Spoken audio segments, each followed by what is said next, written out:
বাংলাদেশের যে সংসদ এটার ভিতরে সুদখুর আছে নাকি নাই, মানে ছিল আর কি ছিল, এখন তো আর নাই, এখন তো কই আলাম।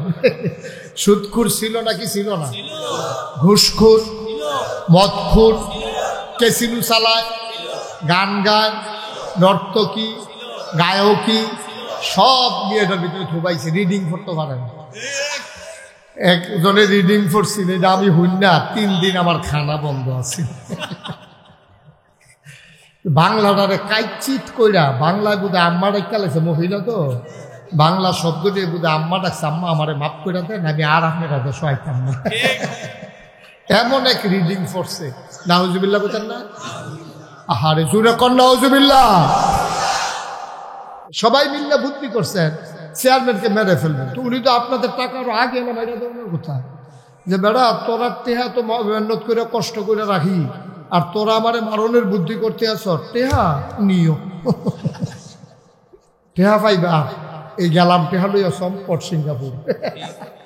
দলীয় ক্যাডার যারা, তারা মানুষের উপরে নির্যাতন তো করেছেই, পুলিশ বলো, দলীয় ক্যাডার বলো, ওরা ওই মানুষগুলোর, নির্যাতিত মানুষগুলোর, নিপীড়িত মানুষগুলোর অত্যাচার করতে না পেরে তাদের গরু নিয়ে গেছে, ছাগল নিয়ে গেছে। আমি এক জায়গায় খবর পাইছি টিউবওয়েলের মাথাও নিয়ে গেছে, বাড়ির টিউবওয়েলের মাথা শুদ্ধ লয়ে গেছে। আমাদের দেশে কি কারবার যে করতে আছে, এখন কইলে দেখবেন আরো মাথা গরম হয়ে যাবো। আপনি এখন যদি আমি এই প্যান্ডেলটার ভিতরে, উনি যে আমার তো মহব্বতের মানুষ, ওনার যদি আমি একটা গালি দিই, আপনি তো খুব খারাপ মানুষ, আর ভালো হইবেন কিন্তু আপনার বাপ বালানি, আপনি ভালো হইতেন, মনে করেন আমি করে আস্তাগফিরুল্লাহ, মনে করেন আমি বললাম আর কি ওনার, তো উনি কি করবো যে হুজুর আপনারা কিন্তু সম্মান করি, আপনার ইজ্জত দেয়, আপনি বাপ তুল্লা গালি দিয়ে না আমারে কামড়ে বলে 2টা ঘুষি দেন, কিন্তু আমার শরীরে লইতে পারবো 2 খুশি, মাশাআল্লাহ, হ্যাঁ শরীরে, হ্যাঁ যা আমার 2টা ঘুষি দেন আমি লইতাম পারা, কিন্তু আব্বা তুল্লা গালি দিয়ে না, কলজাত দিয়া লাগে। ঠিকই তো কথা তো ঠিক, কারণ ওরা বাপ তুল্লা গালি দিলে, হ্যাঁ কি করতেছেন আপনারা রসা, কালকে পরীক্ষা মুখস্থ করতেছেন পড়া, জরুরি কথা থাকলে তো একটা কথা কথা, হ্যাঁ না শেষ, ওকে আমিন ক কারে ঘুষি দিতাম কইছে আপনার, এই যে কথা কইছে ভাইয়া ভাইয়া কইব কেমন, কারে ঘুষি এই আওয়াজ শুনছে না, দেখছেন আমি এত মেহনত করে আওয়াজ করতে আছি, ওনারা 2জনে আলাপ করতে আছে। আমিন কম। বাপ তুইলা গালি দিবে, আপনার কাছে কি আনন্দ লাগে না কষ্ট লাগে? এটা স্বাভাবিক, এটা কোনো অন্যায় না। আমার দিলে আমার কাছে কি ভালো লাগবে নাকি, ওনার কাছে কি ভালো লাগবে নাকি? কেউ লোকে বাপের ঝগড়া, এর ফলেও কি বাপ তুল্লা গালি দিতে দিয়ে রাখবো নাকি? বেড়া ফাইজদামি করে, বেড়া বাপ তুল্লা গালি দিতে, বেড়া এই চিন্তা মরে গেছি কে তোরা কি মনে করছো, তো এই মনে কর ঘুষা ঘুষি এটা হয়ে যেত না। কিন্তু বাপ তুল্লা গালি দিলে আপনার এত কষ্ট লাগে, কিন্তু আপনি যে আপনার নিজের বাপের নাম বদলাইলেন, সেইটা কিরকম, সেইটা কেমন কষ্ট। আপনি ভোট দিতেন গেছেন, প্রথমে নিজেরটা কইছেন, বাপের নাম কি? আব্দুল কুদ্দুস, আব্দুল কুদ্দুসের ছেলে আপনি ভোট দিয়েছেন। এর পরের বার ভোট দিতেন গেছেন জাল ভোট, যে গেছে বাপের নাম কি? আলমগীর। আপনার বাপের নাম কুদ্দুস, কইলেন যেন আলমগীর। বাপের নিজের বাপের নাম নিজে বদলাই নিলেন, আপনি কি হেবাটার ফুট আসেননি? আপনি ঠিক কিনা কও? তোমার বাপ তুল্লা গালি দিলে তোমার কলজাত লাগে, আর তুমি যে নিজের বাপের নাম নিজে বদলাই না, 5 জন এজেন্টের সামনে, ফুলিং প্রিজাইডিং অফিসারের সামনে আনসারে বেড়াইয়া দরজা খুলে হুন্ডালাইছে না? ঠিক কিনা কও? এই যে উনি চেয়ারম্যান সাহেবের কাছে খবর আছে, কালকে একজনই বলে কইছে 76টা দিছে, অর্থাৎ ওনার আব্বা হইল 76 জন। আমার এটাকে হাসির কি হইল, নাহলে বাপের নাম জিজ্ঞাসা না বারবার, যতবার জিজ্ঞাসা বদলাইয়া বদলাইয়া কইছে না। এটা কি যেমন তেমন মনে করছে, হাতে কি যেমন তেমন ফুট নাকি? 76 জন আব্বার ফুট। এমনি কাপড়টা উদাম করে সিহন জিগলে যে ফটফাট ফটফাট করে খিসন যাইত তার। ঠিক কিনা কও? আমানতের খেয়ানত। এমপি হইলে আরেকবার হইব, মন্ত্রী হইলে আরেকবার হইব, চেয়ারম্যান হইলে আরেকবার হইব।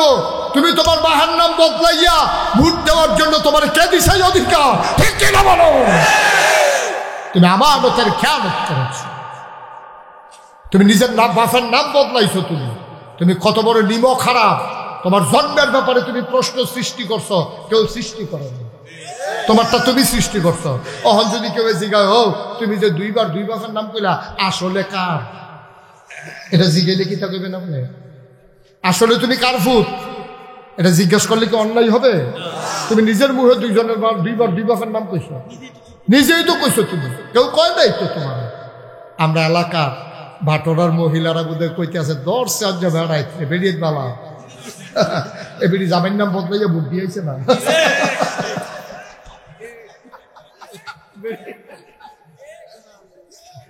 এবারে জামাইর নাম বদলে ভোট দিয়েছে না, কুদ্দুচার বউ রৈশ্বার বউ তো ভোট দিয়ে পড়ছে। বউ হইল কুদ্দুচার, কই যাইছে রৈশ্বার বউ। আম্মা তুমি আর কুদ্দুসের ঘর কাছে গিরস্তা, তুমি রৈশ্বার ঘরে না যাইবা, তুমি তো কুদ্দুসের বউ আর নাই। তুমি সাক্ষী রেখা রশিদ রে স্বামী স্বীকার করে আসছো ভোট কেন্দ্রে, তোমার 7 জন সাক্ষী আছে। তুমি যে কইছো স্বামীর নাম রশিদ, তাইলে কুদ্দুস থেকে তুমি আলাদা, তুমি এখন রশিদের স্ত্রী, তুমি রশিদের ঘর যাও, কুদ্দুসের ঘর আর যাইও না, ঠিক কিনা? কয়টা না, কয়টা গেল? 3। 1 নম্বরে, 2 নম্বরে, 3 নম্বরে লজ্জাস্থান হেফাজত করা চান, অর্থাৎ নিজের পুরুষত্বকে ঠিক রাখা, মহিলারা মহিলার নিজেদের ইজ্জত রক্ষা করে। আল্লাহর নবী বলেন, যে 2টা জিনিসের আমানতদারি আমার থেকে নেবে, তার 2 ঠোঁটের মাঝখান আর 2 পায়ের মাঝখান, অর্থাৎ যে মুখটারে ঠিক রাখতে পারবে, মিথ্যা বলবে না, আমানতের খেয়ানত করবে না, আর অবৈধ মেলামেশা করবে না, অবৈধ কাজ করবে না, এই মানুষটার জান্নাতের জিম্মাদারি আমার নবী। আবার এখানে তো আলাদা পাইনি, এখানে গেল 4 নাম্বার। কয়টা না? আমরা মুখস্থ করে ফেলবো ইনশাল্লাহ। 1 নম্বরে, 2 নম্বরে, 3 নম্বরে, 4 নম্বরে লজ্জাস্থানের হেফাজত। 5 নম্বর পেটে হারাম, পেটকে হারাম মুক্ত রাখা, হারাম থেকে হালাল, হারাম মুক্ত রাখা, হারাম থেকে মুক্ত রাখা পেট, মানে হারাম যেন পেটে না, হালাল খাবার খাবেন, হারাম খাবার খাবেন না। আবার বলো, কুত্তার গুস্ত হালাল না হারাম? শুয়োরের গুস্ত হালাল না হারাম? একটা ছাগল একবারে মারা যাইতেছে, এই ছাগলটারে বুষ্টি বাজারও জব করলে গুস্ত টানাটানি লেগে যায়, 1 কেজি গুস্ত 1200-1300 বেচা হয়। ঠিক এই ছাগলটার লগে 2টা কুত্তা কি মোটা ফুফুন্যা ফাঁসা লই আটতে পারে না, এইরকম আটতে আছে, কেউ ফিরাও চায় না, ঠিক কিনা কম? কারণ কুকুরের গুস্ত খাওয়া, ছাগলের গুস্ত খাওয়া, ছাগলের গুস্ত খাওয়া হালাল বইলা 1200 টাকা কেজি বিক্রি হয়, কুকুরের গুস্ত হারাম বইলা কোনোদিন কেউ কুকুর জব কইরা খায় নাই। এর চাইতে আরো একটা হারাম আছে, এটার নাম হলো সুদ। সুদ কি আর শুকর, আপনি শুকর খাইলেও খাইতেন পারবেন, কিন্তু যদি আপনি বিপদে পড়েন, কিন্তু সুদ আপনি ফ্যাট মাটির লাগাইয়া থাকুন, দেখবো সুদ খাওয়া যাবে না। সুদের 70টা গোনা, সর্বনিম্ন গোনাটা যেই মায় ফেরো ধরছে, যেই মায় বুকের দুধ খাওয়াইছে, এই মার লগেছে না, এই মার সাথে কি করা কথা হয় না, কি করা? তো মার লগে জিনা কইরা আপনি সুদের 70 নাম্বার গোনা, এরপর 69টা আরো শুরু না আরো বড় 68, এমনি আইতে 1 নম্বরে আল্লাহ নবী, 1 নম্বরে আল্লাহ এবং তার নবীর বিরুদ্ধে যুদ্ধ ঘোষণা। আপনি কি করছেন? কি করছেন? আপনি হাসতে হাসতে সুদে টেহা লাগান, হাসতে হাসতে সুদে টাকা আনেন আপনার ছেলে বিদেশ পাঠানোর জন্য। ছেলে বিদেশ পাঠানো কি আপনার উপরে ফরজ? আপনি কেন এই সুদ খাইলেন? সুদ খাওয়া 70টা কবিরা করো, সর্বনিম্ন গোনাটা মাল লগে জিনা করো। আমি যদি এখন 1 কোটি টাকা আমার গাড়িতে করে আইনা চেয়ারম্যান সাহেবকে বলি, চেয়ারম্যান আপনার না চেয়ারম্যান বারবার যে কইতেছি পড়েনি ভাওগা, এই যে চেয়ারম্যান সাহেব, আমি যদি আইয়া কই যে চেয়ারম্যান সাহেব আমার গাড়িতে 1 কোটি টাকা আছে, এটাকে উদাহরণ চাইও, তোমরা আমার গাড়ির সামনে দেখে রইলাম 1 কোটি টাকা আমকো গাড়ি থাকবে, একটা উদাহরণ। আমি যদি কই চেয়ারম্যান সাহেব আমার গাড়িতে 1 কোটি টাকা আছে, আপনি ঘোষণা দেন যেই লোক মায়ের সাথে জিনা করতে পারবে আমি তাকে 1 কোটি টাকা দিয়ে দেব। উনি সারাদিন ঘুরা টুইরা আইয়া সেটা কইব, হুজুর নাই নাই, 1 কোটি টাকা নিয়েও কেউ তার মায়ের সাথে জেনা করতে রাজি হয় না। সত্যি কথা তো সত্য, কথা তো সত্য। 1 কোটি টাকা নিয়েও তুমি মায়ের সাথে জেনা করতে রাজি হবা না, কিন্তু তুমি হাসতে হাসতে তুমি সুদে টাকা লাগাও। আমার সাথে আপনারা শুনলে, নাম শুনলে চিনে ফেলবেন, বাংলাদেশের বড় এক নেতা, আমার সাথে এক গাড়িতে করে যাইতেছে। তাই বললাম যে কি অবস্থা, শরীর কেমন? হুজুর আছি ভালো। তো আমার নিজেই কইতে আছে, হুজুর আমার যে স্ত্রী নামাজ পড়ে এক ওয়াক্ত পড়তে পারে না, সকালেরটা পড়ে না, 4 ওয়াক্ত ঠিক মতো পড়ে, আমি আবার 5 ওয়াক্ত পড়ি। আপনি আবার মনে করেন আমি 4 ওয়াক্ত, আমি কিন্তু 5 ওয়াক্ত পড়ি। আমার স্ত্রী 4 ওয়াক্ত পড়ে, এই সবসময় ডাক দেই না, ডরে ডাক দেই না, আবার কোন সময় স্যার দেখাই না, এই ডরে আর ডাক দেই না। 4 ওয়াক্ত করে ঠিক মতো পড়ে, 1 ওয়াক্ত বাদ, আর আমি 5 ওয়াক্ত পড়ি। তাহলে এবার আপনারা বলেন নামাজ কি 4 ওয়াক্ত না 5 ওয়াক্ত? জোরে করেন, 4 ওয়াক্ত না 5 ওয়াক্ত? নবীজি ওটাই বলছেন যে 5 ওয়াক্ত নামাজ তোমরা যদি জামাতের সাথে আদায় করে আমার কাছে আমানত রাখতে পারো, তাইলে আমি তোমাদের জন্য জান্নাতের গ্যারান্টি হয়ে গেল। তাহলে কয়টা জিনিস আমানত? 6টা। 1 নম্বরে গেল কি? নামাজ। 2 নম্বরে এই ব্যাপারে বিস্তারিত আলোচনা করা যাবে না, যেহেতু সময় আমাদেরকে জানান দিয়ে দিচ্ছে যে আমরা বেশি লম্বা সময় করতে পারবো না। আবার আরেক জায়গায় একটা মাহফিল আছে, সবাই জানেন। তো এই ছেলেরা আমার খুব কাছে, আমার ছোট্ট ছেলে একটু আগে যে বসতো নিষ্ঠাত ওইদিকে আছে, আমার ছোট ছেলে, ওরা একসাথে গান শিখতো। তো প্লাবনের যারা শিল্পী ছিল, ওরা বলার পরে আমি আর না করতে পারিনি। আমি বলছি যে ঠিক আছে, যেহেতু লাইন ভালো আছে, বুষ্টি বাজার দিয়া মিয়ার বাজার দিয়া বাড়িগঞ্জ রাস্তাটা কয়েকদিন আগে যে গেছি, খারাপ না, ভুলই আছে। এই চিন্তায় শুধু আমি রাজি হয়েছি, আর নাহলে 2 মাহফিল করা কষ্টকর। 5ই আগস্টের পরে প্রতিদিন অনেকগুলা প্রোগ্রাম, এমনও দিন গেছে 6টা প্রোগ্রামও আমি করছি একদিনে। 6টা প্রোগ্রাম, বৈষম্য বিরোধী ছাত্র আন্দোলনের প্রোগ্রাম, ডিসি সাহেবের সাথে প্রোগ্রাম, এই এসপি সাহেবের সাথে, হিন্দুদের সাথে প্রোগ্রাম। তারা খুব নিরাপত্তা অভাব বোধ করতেছিল, তাদেরকে সান্ত্বনা দেওয়ার জন্য। আর মাহফিল যেটি রাখছিলাম এটি তো আসেই, মিলিয়ে জিলেই একদিনে 6টা প্রোগ্রামও করা লাগছে। এখনও 2টা 3টা করে করা লাগে, সময় খোলানো যায় না। মানুষের ভালোবাসা এমনই জিনিস, কারণ লাভ does not keep A record of রং। ভালোবাসা ভুলের হিসাব রাখে না। তো এই জন্য ভালোবাসার কারণে কষ্ট সহ্য করে হলেও আশা লাগে। আল্লাহ যেন আপনাদের এই আশা বসাকে কবুল করে, সবাই কোনা আমিন। কিন্তু যদি জান্নাতের গ্যারান্টিটা নিয়ে যেতে পারি, তাইলে আজকে আশাটা সার্থক। যারা কুয়াশার ভিতরে বসে আছে তাদেরও কোনো সমস্যা নেই, কারণ আপনার একটা জিনিস পেয়ে গেছেন। জান্নাত যদি পেয়ে যান, এরপরে আর কি চিন্তা আছে কম? তাইলে 1 নম্বরে হলো নামাজ। কথা মনে থাকবে ইনশাআল্লাহ? আমরা পারবো না ইনশাআল্লাহ? ঈমান আনার পরে সবচেয়ে বড় কাজ মুসলমানের যেটা, এটার নাম হলো নামাজ। আপনি পুনে আপনি ঈমান আনছেন, 1টার সময় আজান দিছে, আপনার প্রথম কাজ হলো নামাজ। আল্লাহ রাসূল বলেছেন, মান তারাকা সালাতা মুতাআম্মিদান ফাকাদ কাফারা। ইচ্ছাকৃতভাবে নামাজকে যদি কেউ ছেড়ে দেয়, অর্থাৎ ইচ্ছাকৃত ছেড়ে দেওয়া মানে নামাজকে অস্বীকার করে ফেলা, এটা যদি কেউ করে ফেলে তাইলে কি হবে? মান তারাকা সালাতা মুতাআম্মিদান ফাকাদ কাফারা। ইচ্ছাকৃত নামাজ ছেড়ে দেওয়ার কারণে মানুষটা ঘোষণা ছাড়াই কাফের হয়ে যাবে। আফসোস হচ্ছে, পরনের লুঙ্গি খুলে গেলে যার গেল সেও টের পায়, যার সামনে গেল সেও দেখতে পায়। কিন্তু ঈমান এমন একটা জিনিস, যার গেল সেও টের পায় না, যাদের সামনে গেল তারাও পায় না। ঠিক কিনা? ঈমান সাংঘাতিক জিনিস, অত্যন্ত সূক্ষ্ম একটা জিনিস। 2 নম্বরে হচ্ছে যাকাত। এই যাকাত আদায় করে। এখন আমি যদি কই আপনি যাকাত দেন, বুঝলো সারা বছর কিন্তু যাকাত দিই, সেদিন ভিক্ষা দিলাম, তারপরে হেতার একটা লুঙ্গি কিনা দিলাম, হেতার মাইয়ার বিয়ার বিদে টেহা দিলাম, এটার নাম যাকাত না তো ভাই। আপনি যাকাত বুঝেন না।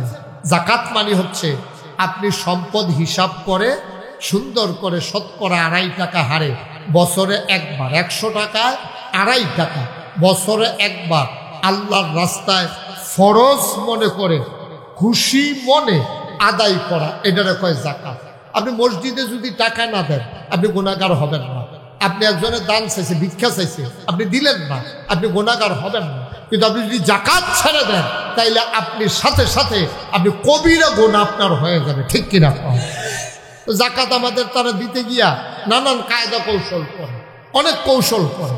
যাকাত দিতে গিয়ে আপনি যৌথ পরিবার, তাইলে যৌথ সম্পদ একসাথে আছে, তখন আপনি হিসাব করবেন একরকম, বিচ্ছিন্ন হয়ে গেলে হিসাব আরেক। মনে করেন আপনার স্ত্রী, আপনার 5 ছেলে, স্ত্রীর সম্পদও আছে, অলংকার আছে, আবার 5 জন ছেলের যে বিয়ে করাইছে, প্রত্যেক বউয়ের 4-5 ভরি করে স্বর্ণ আছে।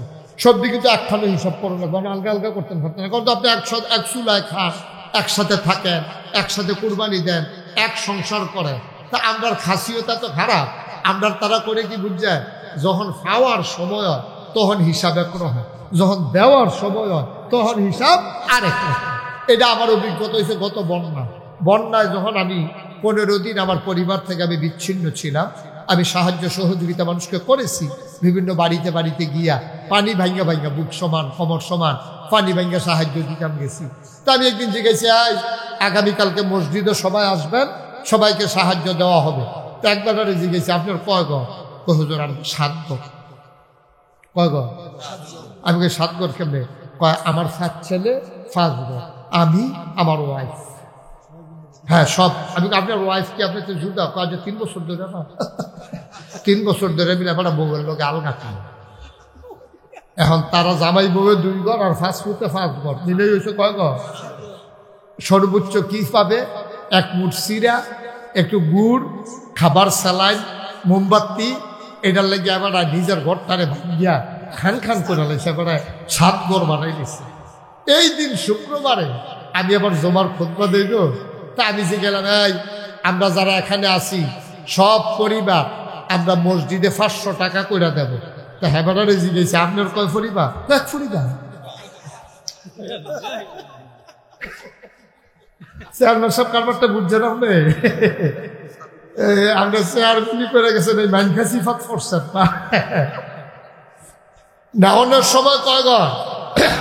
কথা কথা কয় ঘর? আর দেওয়ার সময় আহারে মুসলমান, আহারে মুসলমান, আহারে মুসলমান। আপনি পারলেন, আপনি পারলেন। আমরা সেই মুসলমান 1 মুঠ চিরা পাওয়ার জন্য, 5 কেজি গম পাওয়ার জন্য নিজের স্ত্রীর শুদ্ধ আলগা করে দিছে, জুদা করে দিছে। আজ 3 বছর ধরে মিলে আলগা খায় তারা 2 জন। আর দেওয়ার সময় সবাই মিলে হয়ে যায় একঘর।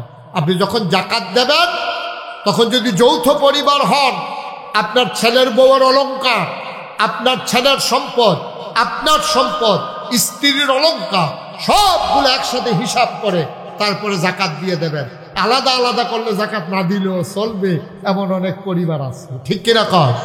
5 বউয়ের 5 বড়ি, বউয়ের 1 বড়ি হয়েছে 6 বড়ি, শহর হইতে 7 বড়ি, তো সব মিলেই হয়েছে 6 বড়ি। এবার তো বাচ্চা গেছে। কিন্তু এইরকম এই একখানে করতে গেলে দেখা যায় আবার অনেক সময় এই 8-10 বড়ি হয়ে যায়, কিন্তু আলাদা করতে গেলে 1 বড়ি 2 বড়ি করে ঘর পিছনে হয়ে যায়। এই জাকাত আদায় করে তাইলে কয়টা জিনিস না আমানত? কথা কয় না, কয়টা? 1 নম্বরে গেল, 2 নম্বরে, 3 নম্বরে আমানতের খেয়ানত করা যাবে না। এই জায়গার মধ্যে সাংঘাতিক ফেস, মারাত্মক ফেসের ভিতরে পড়ে গেছে এই জায়গা। শুধু টাকা, আমি আপনাদের চেয়ারম্যান সাহেবের কাছে 5,000 টাকা রাখলাম, আমরা মনে করি এটাই আমানত না। আমানত অনেক কথা। আমি ওনারা কানে কানে একটা কথা বললাম, ভাই আপনি কারো কাছে বললেন না, আপনি আমার আপন ভাইয়ের মতো, মনের দুঃখে কারো কাছে বলতে পারি, আপনার কাছে বললাম, আপনি কিন্তু এটা কারো কাছে বললেন না। আমি যাওয়ার সাথে সাথে উনি চা স্টলে গিয়ে সেটা কইতাছে, না করছে কইতাম না, কইও পারি না। বাংলাদেশের যে সংসদ, এটার ভিতরে সুদখুর আছে নাকি নাই? মানে ছিল আর কি, ছিল, এখন তো আর নাই, এখন তো কই আলাম।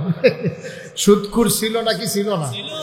ঘুষখুর, মদখুর, কেসিনু চালায়, গান গান, নর্তকী, গায়কী সব নিয়ে এটার ভিতরে ঢুকাইছে। রিডিং করতে পারেন। একজনে রিডিং করছিল, এটা আমি হইন না, 3 দিন আমার খানা বন্ধ আছে। বাংলাটারে কাইচিত কইরা, বাংলায় বুধে আম্মা ডাক্তার লাগছে, মহিলা তো বাংলা শব্দ দিয়ে বুধে আম্মা ডাকছে, আম্মা আমারে মাফ করে দেন, আমি আর আপনার কাছে সহায়তাম না। এমন এক রিডিং করছে, নাউজুবিল্লাহ বলছেন না? আহারে জুড়ে কর নাউজুবিল্লাহ। মুসলমান, আল্লাহ তাবারক ওয়া তাআলা তিনি হলেন স্পিকার, মেম্বার অফ পার্লামেন্ট হলো সমস্ত ফেরেশতারা। তৎকালীন যে 1000 বছর আগে সংসদ ছিল, সংসদের নাম দারুন নাদওয়া, সেখানে স্পিকার হলেন Abu Jahl, member of parliament হলো আবুল আহাব, উতবা, সাইবা, মুগিরা, এমন কাফেরেরা। মুসলমান, সিদ্ধান্ত হলো নবীকে হত্যা করে ফেলা হবে। নবীর কানে জিবরাইল এসে কানে কানে খবর পৌঁছিয়ে দিলেন। নবীজিকে এসে ডাকলেন, আসসালাতু ওয়াসসালামু আলাইকা ইয়া রাসূলুল্লাহ, আসসালাতু ওয়াসসালামু আলাইকা ইয়া হাবিবাল্লাহ, আসসালাতু ওয়াসসালামু আলাইকা ইয়া শাফিআল মুজনুবিন, আসসালাতু ওয়াসসালামু আলাইকা ইয়া রাহমাতাল লিল আলামিন। নবীজি ডেকে বললেন, জিবরাইল কেন ডেকেছো? কোরাক মত হয়ে গেছে, আপনাকে হত্যা করে ফেলবে কাফেররা। আল্লাহর নবী জানতে চাইলেন আল্লাহর পক্ষ থেকে ফয়সালা কি। আল্লাহ রাব্বুল আলামিন জিবরাইলের মাধ্যমে জানিয়ে দিলেন, আপনি মক্কা ছেড়ে চলে যাবেন মদিনায়। নবী মদিনার পথ রওনা করলেন। হযরত আলী রাদিয়াল্লাহু তাআলা আনহু ওনাকে ডেকে বললেন, আলী রে, বড় বিশ্বস্ত মনে করে, বড় ভালো মানুষ মনে করে, আমাকে আমানতদার মনে করে, আমাকে সাদেক বলে, আমাকে আল আমিন বলে। মক্কার কাফেররা আমার কাছে তাদের টাকা পয়সা, জমি জমার দলিল দস্তাবেজ সব কিছু তারা আমার কাছে আমানত রেখেছে। মায়েদের কানের দুল, নাকের ফুল, গলার মালা, হাতের মালা, আর ওই লোকদের টাকা পয়সা, দৌলত, আমার কাছে অনেক গোপন গোপন জিনিস ওরা আমানত রেখেছে। আমি তো চলে যাব মদিনায়, ওদের জ্বালায় আর থাকা গেল না। ওয়ালি সকালবেলা ওরা যদি উঠে দেখে আমি নাই, ওরা টেনশনে পড়ে যাবে, মাল সামানা গেল। আলী রে, ও আলী, তুই মালগুলা নিয়ে ঘুমাই থাক। যখন তোরে ডাকবে, যখন আসবে সবাই মিলে শুনবে, যখন নবী দুনিয়াত এই মক্কায় নাই, মুহাম্মদ মক্কা ছেড়ে চলে গেছেন, সব আমানতদাররা ছুটে আসবেন। আসার পরে যেন কেউ বলতে না পারে আমি টাকা মেরে দিয়েছি, কারো সম্পদ লুণ্ঠন করেছি, আমারও জমানো টাকা তাদের আমি নস্যাৎ করে দিয়েছি, আমানত খেয়ানত করে দিয়েছি। এই কথা যেন বলতে না পারে। আলী, তুমি ঘুমিয়ে থাকো চাদর মুড়ি দিয়ে, সকালবেলা আসলে নামে নামে আমানত গুলা তুমি ফেরত দিয়া দিও। মনে করেন আপনাদের গ্রামের মানুষ সবাই মিলে চেয়ারম্যান সাহেবের কাছে আমানত রাখছে, সবাই মিলে বুদ্ধি করছেন চেয়ারম্যানকে মেরে ফেলবেন, তো উনি তো আপনাদের টাকার আগে না মেরে দেওয়ার কথা, যে বেড়া তোরা টেহা তো মেহনত করে কষ্ট করে রাখি, আর তোরা আমারে মারণের বুদ্ধি করতে আস, টেহা নিও, টেহা পাইবা, এই গেলাম টেহা লইয়া সম্পদ সিঙ্গাপুর। তো টাকা দিয়ে তো উনি ভাইকে যাওয়ার কথা, উনি আরো আরেক লোকের কাছে দিয়া যায় যে এই টাকাগুলা আমারে মারিয়া ফেলবে, এই জন্য আমি চলে যাচ্ছি, কিন্তু এই সম্পদগুলা ওদের, এটা লুণ্ঠন করা ঠিক হবে না, তুমি রাখো, তুমি এগুলো জমা রাখো, যেন ওরা আসলে দিয়ে দিতে পারো। দেখেন কি আজব কারবার। নবীর ঘরে, নবীর গায়ের চাদর গায়ে দিয়া আলী ঘুমাই যাচ্ছে। আলীরে পরবর্তী সাহাবায়ে কেরাম জিজ্ঞেস করছে, আলী, আপনি তো জানতেন ওরা আয়েশা নবীকে তালাশ করবে, জানতেন না? হ্যাঁ জানতাম। তা আপনারে না পাইলে, যে এই নবীজিকে না পাইলে আপনারে পাইয়া যে কটা পিটাইবে, এটা কি মিথ্যা কথা? আপনি এটা বুঝেন নাই যে যখন দেখবে যে নবী নাই আর ওই জায়গায় আপনারে পাবে, কেমন মাইটটা হবে, আপনি এটা বুঝেন নাই? বাংলাদেশে দেখছেন না, মামলা করে যখন দেখছে যে আসামি পায় না, ওই ঘরের সম্পদ পর্যন্ত লুণ্ঠন করে নিয়ে গেছে, ঠিক কিনা বাবা? দলীয় ক্যাডার যারা, তারা মানুষের উপরে নির্যাতন তো করেছেই, পুলিশ বলো, দলীয় ক্যাডার বলো, ওরা ওই মানুষগুলোর, নির্যাতিত মানুষগুলোর, নিপীড়িত মানুষগুলোর অত্যাচার করতে না পেরে তাদের গরু নিয়ে গেছে, ছাগল নিয়ে গেছে। আমি এক জায়গায় খবর পাইছি টিউবওয়েলের মাথাও নিয়ে গেছে, বাড়ির টিউবওয়েলের মাথা শুদ্ধ লয়ে গেছে। তাহলে আলী, তোমার কাছে কি ভয় লাগে নাই যে যখন ওরা নবীকে পাবে না, আয়েশা যে তোমাকে মারবে, তুমি এটা বুঝো নাই? আমি বুঝছিলাম নবীরা না পাইলে আমার উপর অত্যাচার করবে, কিন্তু নবী যাওয়ার আগে একটা কথা বলে গিয়েছিল, এই কথাটা বলার কারণে আমার আর ভয় লাগে নাই। কয় কি বলছিল নবীজি? বলছিল, আলী রে, তুই থাক, আমি যাই, অল্প সময়ের ব্যবধানে তোর সাথে আমার দেখা হবে। সুবহানাল্লাহ। সামান্য সময়ের ব্যবধানে তোর সাথে আমার দেখা হয়ে যাবে, সাক্ষাৎ হয়ে যাবে। এই কথাটা নবী বলার পরে পরে আমার একটা ওভার কনফিডেন্স, আমার একটা আত্মবিশ্বাস কাজ করেছে। নবী যেহেতু বলেছে দেখা হবে, কাফেরারা আমাকে মেরে ফেলতে পারবে না, এটা আমি নিশ্চিত ছিলাম। কি মানে না, তারা নবীজিরে মানছে, দেখছে কি বিশ্বাস। এই জায়গায় নবীজিকে আবু হুরায়রা থেকে হাদিস বর্ণিত, নবীজি বলছেন, এই দুনিয়ার মানুষ, এই মুসলমানেরা, তোমরা আমার কাছে 6টা জিনিস রাখো। কয়টা? 6টা। এতক্ষণে চেয়ারম্যান সাহেবের আওয়াজটা ক্লিয়ার বাড়ছে। কয়টা রে? 6টা জিনিস তোমরা আমার কাছে আমানত রাখো, আমি তোমাদের জান্নাতের জামানত হয়ে গেলাম। সুবহানাল্লাহ বলবেন। কয়টা জিনিস রাখবা? আপনি ব্যাংকে লোন উঠাইতে গেলে জায়গায় দেওয়া লাগে, জায়গার দলিল দেওয়া লাগে, তারপরে ব্যাংক লোন দেয়। নবীজি বলছেন জান্নাতের গ্যারান্টি আমি। সুবহানাল্লাহ, সুবহানাল্লাহ। নবীজির মতো মানুষ গ্যারান্টি দিচ্ছে, আপনার আর কোনো কনফিউশন, আপনার কনফিউজড হওয়ার কোনো তো সুযোগ নাই। তো আপনাকে বলছেন তুমি 6টা জিনিস রাখো, আমি জান্নাতের গ্যারান্টি হয়ে যাবো। কোন নবী? যেই নবী জীবনে একটা মিথ্যা কথা বলেন নাই। কথা আরেকটা মনে পড়ছে, এটা কি কইলিটা? হ্যাঁ বললো বলে, হ্যাঁ আমিন কর। আহা জুড়ে এতগুলো লোক আমিন করলো, তো সামিয়া নবে শুদ্ধ সিরে যাওয়ানোর কথা আমি তো বুঝতেছি না, আওয়াজটা কি আছে। সবাই কোন আমিন। নবীজির আরেকটা কথা দেখেন, যেই দিন নবীজি মেরাজ থেকে আসতো, এই রজব মাসে, না এটা রজব চলতেছে না, এই রজব মাসে নবীজি মেরাজ থেকে আসার পরে নবীজি বৈশা রয়েছে কাবা করে হেলান দিয়ে। এমন সময় ইসলামের চরম পরম দুশ্মন নাম হইল আবু জেহেল। আবু জেহেল আইসা দেখে নবী বৈশা রয়েছে, আইসা বলতেছে মোহাম্মদ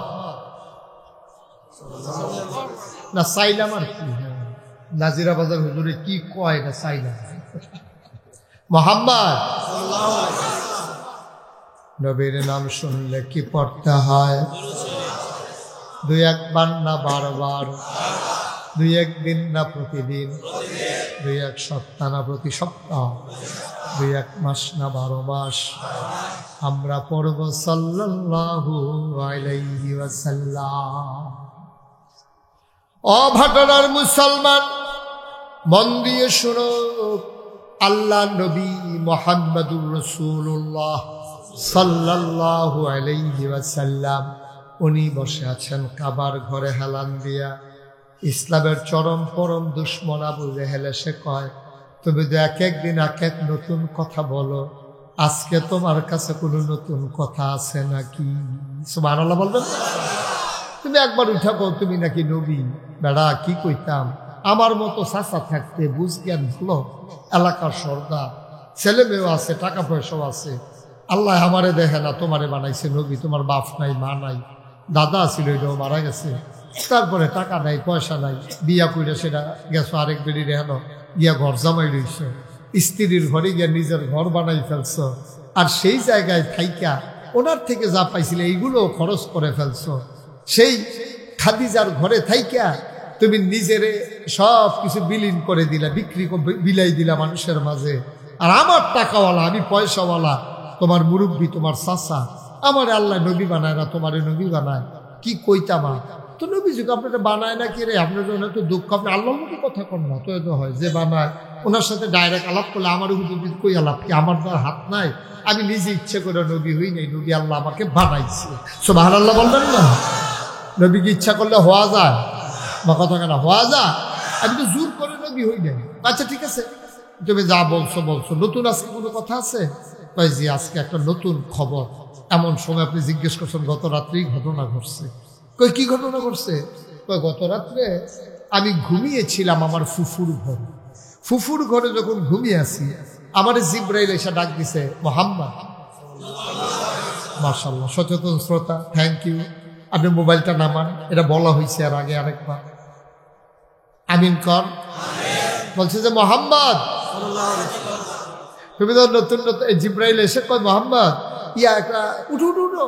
তো আমি লাভ দিয়ে উঠছি, আমার বলে ঠান্ডা পানি দিয়ে উজু করো। উজু করার পরে আমার হাতে ধরে ধরে টানতে টানতে নিয়ে গেছে কাবার কেনারে, কাবার চত্বরে শোয়াইয়া এই বুকের কাছ থেকে একেবারে গলার কাছ থেকে ছো করে একটা পুষ দিয়া আমার নাভি পর্যন্ত কেটে ফেলছে, সবগুলো হাড় কাইটা আমার এই পাঁজরগুলো উল্টাইয়া ভেতরে হাত দিয়া কাল বের করে এটারে ইয়া দিয়ে ধুইয়া হড়, এটারে জমজমের পানি দিয়ে ধুইয়া ভেতরে দিয়া হাড়গুলো সোজা করে আবার টান টান করে চামড়া ছিলাইতে আমার চাচা উঠাইছে বোরাকের উপরে। এই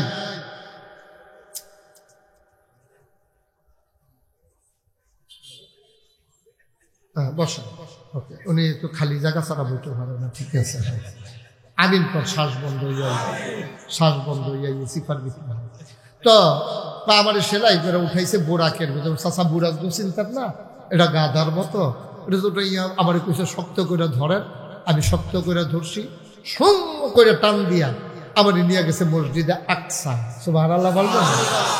ওখানে চাষা অনেক ঘটনা ঘটছে, নবী রাসূলরা ছিল, এগুলো তো আপনি বিশ্বাস করেন না, তারপরেও বলতে আছি ঘটনা যেহেতু ঘটছে।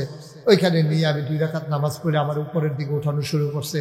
7 আসমান ভ্রমণ করে আল্লাহর সাথে সাক্ষাৎ করে তারপরে আবার ফিরার সময় জান্নাত জাহান্নাম দেখা তারপরে আইসা আল্লাহর খাস মেহরবানি চলে আসছি। এখন তুমি কই? এই যে আপনার সামনে বসে বসছি। কই ঘটনা করবে? গত রাত্রে। কি কইতে আমার? আচ্ছা ঠিক আছে, তুমি যখন কইছ তো এই এখন আমি 2-4 জন লোক ডাক দিয়ে আনবো, তুমি কি সবার সামনে যেই কথাটা আমারে বলছো হুবহু এই কথাটা কি আবার বলতে পারবো? না, বলার কি আছে, এটা সত্য ঘটনা, আপনি আনকারে আনবেন। তো আবু জেহেল গেছে সাফা পাহাড়ের কিনারে, যারা গেছে আমার বংশের লোক, আমার কর্মী যারা আছো সবাই দৌড়াই আসো। সবাই আসার পরে আয়সা দেখে নবীজি বসে রয়েছে।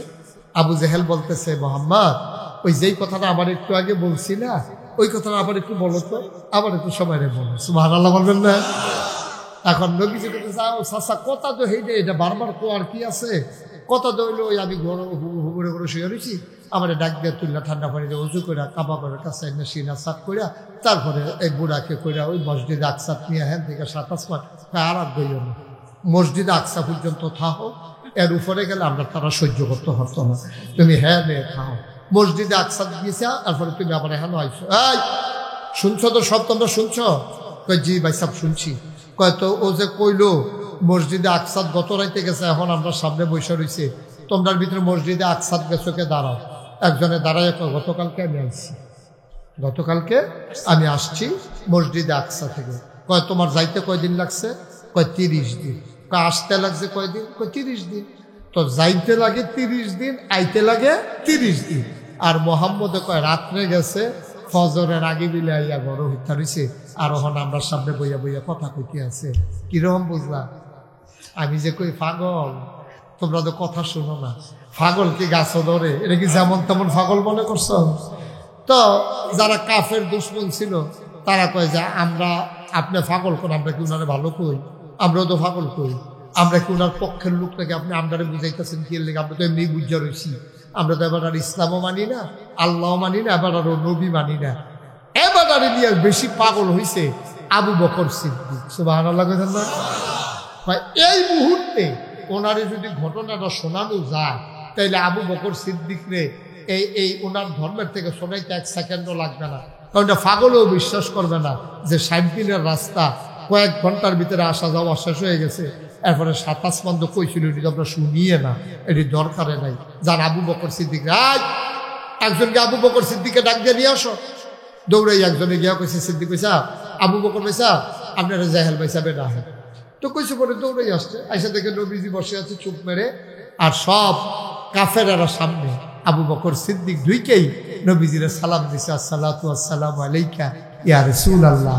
নবীজি বললেন ওয়া আলাইকুমুস সালাম ওয়া রাহমাতুল্লাহ। সুবহানাল্লাহ বলবেন না? আবু বকর সিদ্দিক দেখাই ডাক দেয়া কয়, ও নবী আমার, ইয়া রাসূলুল্লাহ, ইয়া হাবিবাল্লাহ, গত রাত্রে আপনি কইছিলেন। সুবহানাল্লাহ। আসার পরে কিন্তু এই পর্যন্ত দেখা নাই আবু বকর সিদ্দিকের সাথে, এটা কাফেরেরাও জানতো। আবু বকর সিদ্দিক এখনো শোনার সুযোগ পায় না এই ঘটনা। যখন নবীজিকে একা একা দেখা বসা দেখলেন, তখন আবু বকর সিদ্দিক ঢুইকেই কয়, গত রাত্রে আপনি কইছিলেন। এবার কাফের একজন আরেকজনের দিকে চায়, কই কিরে ঘটনা কি? আনছিলাম বিস্ফোরণের লেগে আরো শক্ত উঠে আছে, আনছিলাম কথা কইয়া সোনা মোহন দেহে নিজেই সাক্ষী হয়ে গেছে। নবীজি কয় আমি ছিলাম না। আবু বকর কয় আপনি কইছিলেন। তাইলে বুঝে গেল আবু বকর খুঁজা পায় নাই। তো নবীর কথার সাথে আবু বকরের সাক্ষী তো মিল আছে। এটা তো ঘটনার উল্টা না ঘটনা দিয়ে আইনটা ধরো ফুকতো এনে হয়েছে দেখা যায়, ঘটনা তো খারাপ। নবীজি ডাক দেয়া কয়, আবু বকর রে, আবু বকর তুমি কি গত রাত্রে আমারে তালাশ করছিলা? যেই যেই ঘরগুলাতে আপনি থাকেন সবগুলাতে আপনারে তালাশ করছি গো নবী, আমি কোথাও আপনারে পাই নাই, আমি অস্থির হয়ে গেছি, আমি সারা রাত ঘুমাইতে পারি না, আমার ভয় ঢুকে গেছিল, না জানি আপনার কোনো ক্ষতি টুতি কাফেররা করে ফেলছে নাকি, আপনি ছিলেন কই? এখন কাফের একজন আরেকজনের দিকে তাকায়। আবার আবু জেহেল ডাক দেয়া কইছিল, মোহাম্মদ বলো। নবীজিকে আমি বলবো না, আপনি বলেন। আবার আবু জেহেল ডাক দেয়া কয়, শোনো শোনো শোনো আবু বকর, তোমার বুদ্ধি শুদ্ধি আছে, তোমার আকল জ্ঞান আছে আবু বকর, তুমি ব্যবসা করা মানুষ, তুমি যুগ বিয়োগ বুঝো, হিসাব নিকাশ বুঝো, তুমি কি কোনোদিন ফিলিস্তিন গিয়েছিলে? আবু বকর বলে, জি আমিও গেছিলাম। কয় যাইতে লাগে কয়দিন? কয় নর্মালি গেলেও 30 দিন। কয় আসতে কয়দিন? কয় 30 দিন। কয় মোহাম্মদ কি বলছে শুনছো নাকি? কয় আমি তো আসলাম, এখন শুনবো কেমনে? কয় শুনো শুনো শোনো, মোহাম্মদ কয় সে নাকি গত রাত্রে গেছে, এখন নাকি আমাদের সামনে বৈশা রইছে। আবু বকর সিদ্দিক ডাক দেয়া কয়, এটা কি নবী বলছেন আপনি বানাইয়া বানাইয়া বলেন? আবার আবু জেহেল ডাক দেয়া কয়, নাইলে জিজ্ঞেস করো তোমার নবীকে। কয় আমি জিজ্ঞেস করবো না, শুধু আপনি বলেন যে আপনি নবী এটা বলছে কিনা। কয় হ্যাঁ আমরা সবাই সাক্ষী, নবী এই কথা বলছে। আবু বকর সিদ্দিক ডাক দেয়া কয়, নবী যদি এই কথা মহিলা থাকে কোনো সন্দেহ নাই, সত্যি বলেছে।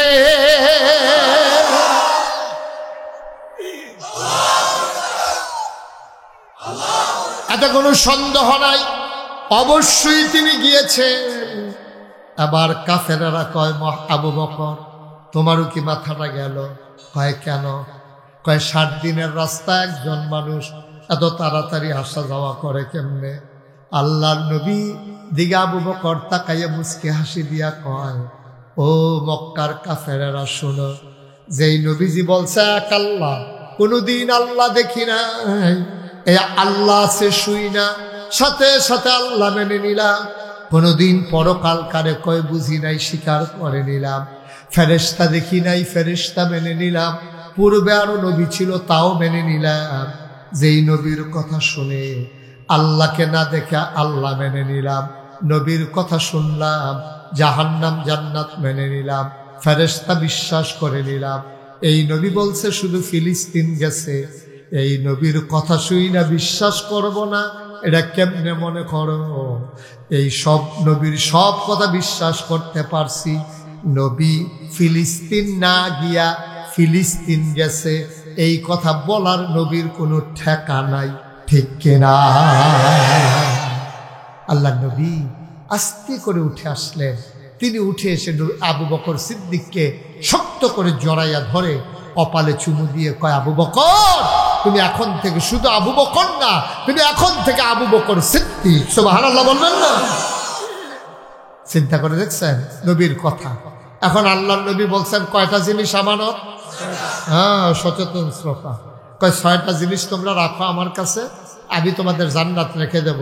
কিয়ামতের ময়দানে আমার থেকে তোমরা জান্নাতটা বুঝে নিও। কিয়ামতের ময়দানে আমার থেকে জান্নাতটা বুঝে নিও, এটা আমি জিম্মাদার হয়ে গেলাম। সাহাবারা কই, ইয়া রাসূলুল্লাহ আপনি বলেন বলেন, তাড়াতাড়ি বলেন, আমরা মানতে রাজি আছি। 6টা জিনিস কি কি রাখতে হবে বলেন? 1 নম্বরে 5 ওয়াক্ত নামাজ। 1 নম্বরে কি কথা না, কয় ওয়াক্ত নামাজ? 5 ওয়াক্ত। ওই দিন আমার সাথে আপনারা শুনলে, নাম শুনলে চিনে ফেলবেন, বাংলাদেশের বড় এক নেতা আমার সাথে এক গাড়িতে করে যাইতেছে। তাই বললাম যে কি অবস্থা, শরীর কেমন? হুজুর আছি ভালো। তো আমার নিজেই কইতে আছে, হুজুর আমার যে স্ত্রী নামাজ পড়ে 1 ওয়াক্ত পড়তে পারে না, সকালেরটা পড়ে না, 4 ওয়াক্ত ঠিক মতো পড়ে, আমি আবার 5 ওয়াক্তই পড়ি। আপনি নিয়ে আবার মনে করেন আমি 4 ওয়াক্ত, আমি কিন্তু 5 ওয়াক্তই পড়ি। আমার স্ত্রী 4 ওয়াক্ত পড়ে, এই সবসময় ডাক দেই না, ডরে ডাক দেই না, আবার কোন সময় সেদ দেখাই না, এই ডরে আর ডাক দেই না। 4 ওয়াক্ত করে ঠিক মতো পড়ে, 1 ওয়াক্ত বাদ, আর আমি 5 ওয়াক্ত পড়ি। তাহলে এবার আপনারা বলেন নামাজ কি 4 ওয়াক্ত না 5 ওয়াক্ত? জোরে করেন, 4 ওয়াক্ত না 5 ওয়াক্ত? নবীজি ওইটাই বলছেন যে 5 ওয়াক্ত নামাজ তোমরা যদি জামাতের সাথে আদায় করে আমার কাছে আমানত রাখতে পারো, তাইলে আমি তোমাদের জন্য জান্নাতের গ্যারান্টি হয়ে গেল। তাহলে কয়টা জিনিস আমানত? 6টা। 1 নম্বরে গেল কি? নামাজ। 2 নম্বরে এই ব্যাপারে বিস্তারিত আলোচনা করা যাবে না, যেহেতু সময় আমাদেরকে জানান দিয়ে দিচ্ছে যে আমরা বেশি লম্বা সময় করতে পারবো না। আবার আরেক জায়গায় একটা মাহফিল আছে, সবাই জানেন। তো ওই ছেলেরা আমার খুব কাছের, আমার ছোট্ট ছেলে একটু আগে যে বসে নিষ্ঠা ওইদিকে আছে, আমার ছোট ছেলে, ওরা একসাথে গান শিখতো। তো প্লাবনের যারা শিল্পী ছিল, ওরা বলার পরে আমি আর না করতে পারিনি। আমি বলছি যে ঠিক আছে, যেহেতু লাইন ভালো আছে, বুষ্টি বাজার দিয়া মিয়ার বাজার দিয়া বাড়িগঞ্জে রাস্তাটা কয়দিন আগে যে গেছি, খারাপ না, ভুলই আছে। এই চিন্তায় শুধু আমি রাজি হয়েছি। আর নাহলে 2 মাহফিল করা কষ্টকর। 5ই আগস্টের পরে প্রতিদিন অনেকগুলা প্রোগ্রাম, এমনও দিন গেছে 6টা প্রোগ্রামও আমি করছি একদিনে। 6টা প্রোগ্রাম, বৈষম্য বিরোধী ছাত্র আন্দোলনের প্রোগ্রাম, ডিসি সাহেবের সাথে প্রোগ্রাম, এই এসপি সাহেবের সাথে, হিন্দুদের সাথে প্রোগ্রাম। তারা খুব নিরাপত্তা অভাব বোধ করতেছিল, তাদেরকে সান্ত্বনা দেওয়ার জন্য। আর মাহফিল যেটি রাখছিলাম এটি তো আসেই, মিলিয়ে জিলিয়ে একদিনে 6টা প্রোগ্রামও করা লাগছে। এখনও 2টা 3টা করে করা লাগে, সময় কোলানো যায় না। মানুষের ভালোবাসা এমনই জিনিস, কারণ লাভ does not keep A record of রং। ভালোবাসা ভুলের হিসাব রাখে না। তো এই জন্য ভালোবাসার কারণে কষ্ট সহ্য করে হলেও আশা লাগে। আল্লাহ যেন আপনাদের এই আশা বসাকে কবুল করে, সবাই কোনা আমি। কিন্তু যদি জান্নাতের গ্যারান্টিটা নিয়ে যেতে পারি, তাইলে আজকে আশাটা সার্থক। যারা কুয়াশার ভিতরে বসে আছে তাদেরও কোনো সমস্যা নেই, কারণ আপনার একটা জিনিস পেয়ে গেছে। জান্নাত যদি পেয়ে যান, এরপরে আর কি চিন্তা আছে কোন? তাইলে 1 নম্বরে হলো নামাজ। কথা মনে থাকবে ইনশাআল্লাহ? আমরা পারবো না ইনশাআল্লাহ? ঈমান আনার পরে সবচেয়ে বড় কাজ মুসলমানের যেটা, এটার নাম হলো নামাজ। আপনি পুনে আপনি ঈমান আনছেন, 1টার সময় আজান দিছে, আপনার প্রথম কাজ হলো নামাজ। আল্লাহ রাসূল বলেছেন, মান তারাকা সালাতা মুতাআম্মাদান ফাকাদ কাফারা। ইচ্ছাকৃতভাবে নামাজকে যদি কেউ ছেড়ে দেয়, অর্থাৎ ইচ্ছাকৃত ছেড়ে দেওয়া মানে নামাজকে অস্বীকার করে ফেলা, এটা যদি কেউ করে ফেলে তাইলে কি হবে? মান তারাকা সালাতা মুতাআম্মাদান ফাকাদ কাফারা। ইচ্ছাকৃত নামাজ ছেড়ে দেওয়ার কারণে মানুষটা ঘোষণা ছাড়াই কাফের হয়ে যাবে। আফসোস হচ্ছে, পরনের লুঙ্গি খুলে গেলে যার গেল সেও টের পায়, যার সামনে গেল সেও দেখতে পায়। কিন্তু ঈমান এমন একটা জিনিস, যার গেল সেও টের পায় না, যাদের সামনে গেল তারাও পায় না। ঠিক কিনা? ঈমান সাংঘাতিক জিনিস, অত্যন্ত সূক্ষ্ম একটা জিনিস। 2 নম্বরে হচ্ছে যাকাত। এই যাকাত আদায় করে। এখন আমি যদি কই আপনি যাকাত দেন, বুঝলো সারা বছর কিন্তু যাকাত দিই, সেদিন ভিক্ষা দিলাম, তারপরে হেতার একটা লুঙ্গি কিনা দিলাম, হেতার ভাইয়ার বিয়ার বিদে টেহা দিলাম, এটার নাম যাকাত না তো ভাই। আপনি যাকাত বুঝেন না।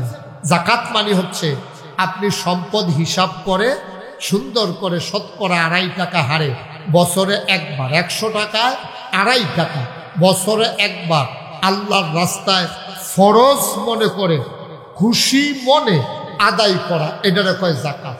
আপনি মসজিদে যদি টাকা না দেন, আপনি গুনাহগার হবেন না। আপনি একজনের দান চাইছে, ভিক্ষা চাইছে, আপনি দিলেন না, আপনি গুনাহগার হবেন না। কিন্তু আপনি যদি যাকাত ছেড়ে দেন, তাইলে আপনি সাথে সাথে আপনি কবিরা গুনাহ আপনার হয়ে যাবে। ঠিক কিনা? তো যাকাত আমাদের তারা দিতে গিয়া নানান কায়দা কৌশল করে, অনেক কৌশল করে। যাকাত দিতে গিয়ে আপনি যৌথ পরিবার, তাইলে যৌথ সম্পদ একসাথে আছে, তখন আপনি হিসাব করবেন একরকম, বিচ্ছিন্ন হয়ে গেলে হিসাব আরেক। মনে করেন আপনার স্ত্রী, আপনার 5 ছেলে, স্ত্রীর সম্পদও আছে, অলংকার আছে, আবার 5 জন ছেলের যে বিয়ে করাইছে, প্রত্যেক বউয়ের 4-5 ভরি করে স্বর্ণ আছে।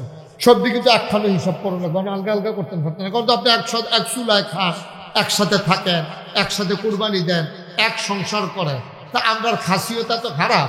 আমরার তারা করে কি বুঝছে, যখন খাওয়ার সময় হয় তখন হিসাব একরকম, যখন দেওয়ার সময় হয় তখন হিসাব আরেক রকম। এটা আমার অভিজ্ঞতা হয়েছে গত বন্যায় যখন আমি 15 দিন আমার পরিবার থেকে আমি বিচ্ছিন্ন ছিলাম। আমি সাহায্য সহযোগিতা মানুষকে করেছি, বিভিন্ন বাড়িতে বাড়িতে গিয়া পানি ভাঙ্গা ভাঙ্গা, বুক সমান কোমর সমান পানি ভাঙ্গা সাহায্য দিতাম গেছি। তা আমি একদিন জিজ্ঞেসি, আগামীকালকে মসজিদে সবাই আসবেন, সবাইকে সাহায্য দেওয়া হবে। তো একবার জিজ্ঞেসি, আপনার কয় ঘর? তো হুজুর আমি 7 ঘর। কয় ঘর? আমি 7 ঘর কেমনে? কয় আমার 7 ছেলে 5 ঘর, আমি আমার ওয়াইফ। হ্যাঁ সব। আমি আপনার ওয়াইফ কি আপনি তো জুদা কাজ 3 বছর ধরে না 3 বছর ধরে মিলে আপনার বউয়ের লোকে আলগা খায়। এখন তারা জামাই বউয়ে 2 ঘর আর ফাস্ট ফুডে 5 ঘর মিলে হয়েছে কয় ঘর। সর্বোচ্চ কি পাবে? 1 মুঠ চিরা, একটু গুড়, খাবার, স্যালাইন, মোমবাতি। এটার লেগে আবার নিজের ঘরটারে ভাঙ্গিয়া খান খান করে লাইছে, এবার 7 ঘর বানাই দিচ্ছে। এই দিন শুক্রবারে আমি আবার জমার খুতবা দেব। তা আমি যে গেলাম, এই আমরা যারা এখানে আছি সব পরিবার আমরা মসজিদে 500 টাকা করে দেব। তা হেবারে জিগেছে আপনার কয় পরিবার? 1 পরিবার। চেয়ারম্যান সব কারবারটা বুঝছেন আপনি? আমরা চেয়ারম্যানই করে গেছেন, এই মাইনখা সিফাত করছেন না। অনেক সময় কয় ঘর কথা কয় না, কয় ঘর। আর দেওয়ার সময় আহারে মুসলমান, আহারে মুসলমান, আহারে মুসলমান। আপনি পারলেন, আপনি পারলেন। আমরা সেই মুসলমান 1 মুঠ চিরা পাওয়ার জন্য, 5 কেজি গম পাওয়ার জন্য নিজের স্ত্রীর শুদ্ধ আলগা করে দিছে, জুদা করে দিছে। আজ 3 বছর ধরে মিলে আলগা খায় তারা 2 জন। আর দেওয়ার সময় সবাই মিলে হয়ে যায় আংক্ষর। আপনি যখন জাকাত দেবেন তখন যদি যৌথ পরিবার হন, আপনার ছেলের বউয়ের অলংকার, আপনার ছেলের সম্পদ, আপনার সম্পদ, স্ত্রীর অলংকার সবগুলো একসাথে হিসাব করে তারপরে জাকাত দিয়ে দেবেন। আলাদা আলাদা করলে জাকাত না দিলেও চলবে, এমন অনেক পরিবার আছে। ঠিক কিনা কয়? 5 বউয়ের 5 বড়ি, বউয়ের 1 বড়ি হয়েছে 6 বড়ি, শহর হইতে 7 বড়ি, তো সব মিলেই হয়েছে 6 বড়ি। এবার তো বাচ্চা গেছে। কিন্তু এইরকম এই একখানে করতে গেলে দেখা যায় আবার অনেক সময় এই 8-10 বড়ি হয়ে যায়, কিন্তু আলাদা করতে গেলে 1 বড়ি 2 বড়ি করে ঘর পিছনে হয়ে যায়। এই জাকাত আদায় করে তাইলে কয়টা জিনিস না আমানত? কথা কয় না, কয়টা? 1 নম্বরে গেল, 2 নম্বরে, 3 নম্বরে আমানতের খেয়ানত করা যাবে না। এই জায়গার মধ্যে সাংঘাতিক ফেস, মারাত্মক ফেসের ভিতরে পড়ে গেছে এই জায়গা। শুধু টাকা, আমি আপনাদের চেয়ারম্যান সাহেবের কাছে 5,000 টাকা রাখলাম, আমরা মনে করি এটাই আমানত না। আমানত অনেক কথা। আমি ওনারা কানে কানে একটা কথা বললাম, ভাই আপনি কারো কাছে বললেন না, আপনি আমার আপন ভাইয়ের মতো, মনের দুঃখে কারো কাছে বলতে পারি, আপনার কাছে বললাম, আপনি কিন্তু এটা কারো কাছে বললেন না। আমি যাওয়ার সাথে সাথে উনি চা স্টলে গিয়া সেটা কইতাছে, না করছে কইতাম না, কইও পারি না। এটাকে আমানত হয়েছে না আমানতের খেয়ানত হয়েছে?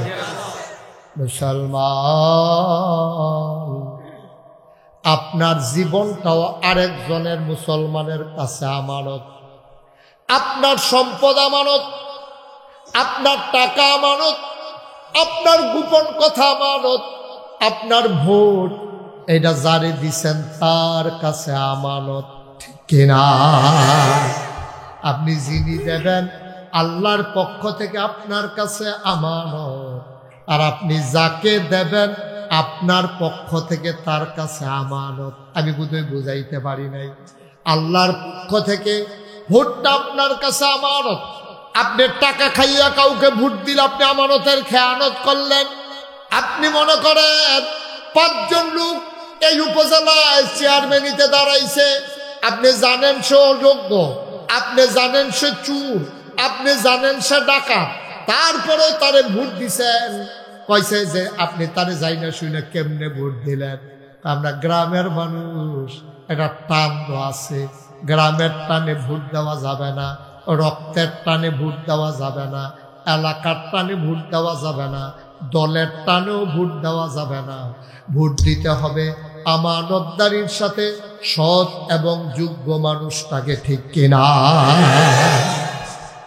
আপনার আপন ভাই অসৎ, আপনার আপন ভাই অসৎ, আপনি তাকে ভোট দিলে আমানতের খেয়ানত করলেন। আপনার গ্রামের প্রার্থী, আপনি যদি মনে করেন আমরা গ্রামের, তারা যদি গ্রামের মানুষটারে ভোট না দেয় এটা কেমন দেখা যায়, এটা তো নিমক হারামি হয়। আপনার কে বলছে এটা নিমক হারামি হয়? আপনি জানেন গ্রামের মানুষটা খারাপ, আপনি কেন তাকে ভোট দেবেন? আপনি আমানতের খেয়ানত করলেন। আবার হিসাব মিলাই যায়, মনে করেন আপনি জানেন সে চুর, চুর জানার পরও গ্রামের মানুষ মনে করে তারে ভোট দিচ্ছেন। এবার আপনাদের বিবেকের কাছে আমার প্রশ্ন, এই মানুষটা যদি ক্ষমতা গিয়া 5 করার পরে গম চুরি করিয়া 500 গোনা হয়, আপনি কিছু গোনা পাইবেন না, কিছু পাইবেন না, পুরোপুরি সমান সমান পাইবেন। হ্যাঁ ভাড়া 500 পাইলে আপনিও 500 ব্যাগ লইও যাওয়ার লাগতো না, লাইনেও খেলার লাগতো না। ওটু আপনার বাইক দেখবেন 500 গোনা ইয়া হাজির হইয়া বইয়া গেছে। কারণ আপনি ভোট দেওয়াতে তিনি চেয়ারম্যান হয়েছে, তিনি চেয়ারম্যান হওয়াতে গম চুরির সুযোগ পাইছে, গম চুরির কারণে ওনার 500 গোনা হয়েছে। মনে হইল যেন আপনি গম চুরি করে গোনা কামাই করলেন, মাছ দরুন্যার যেই বাঘ দুলারা হুন্যারও নেই। আপনি ঠিক কইতেন না?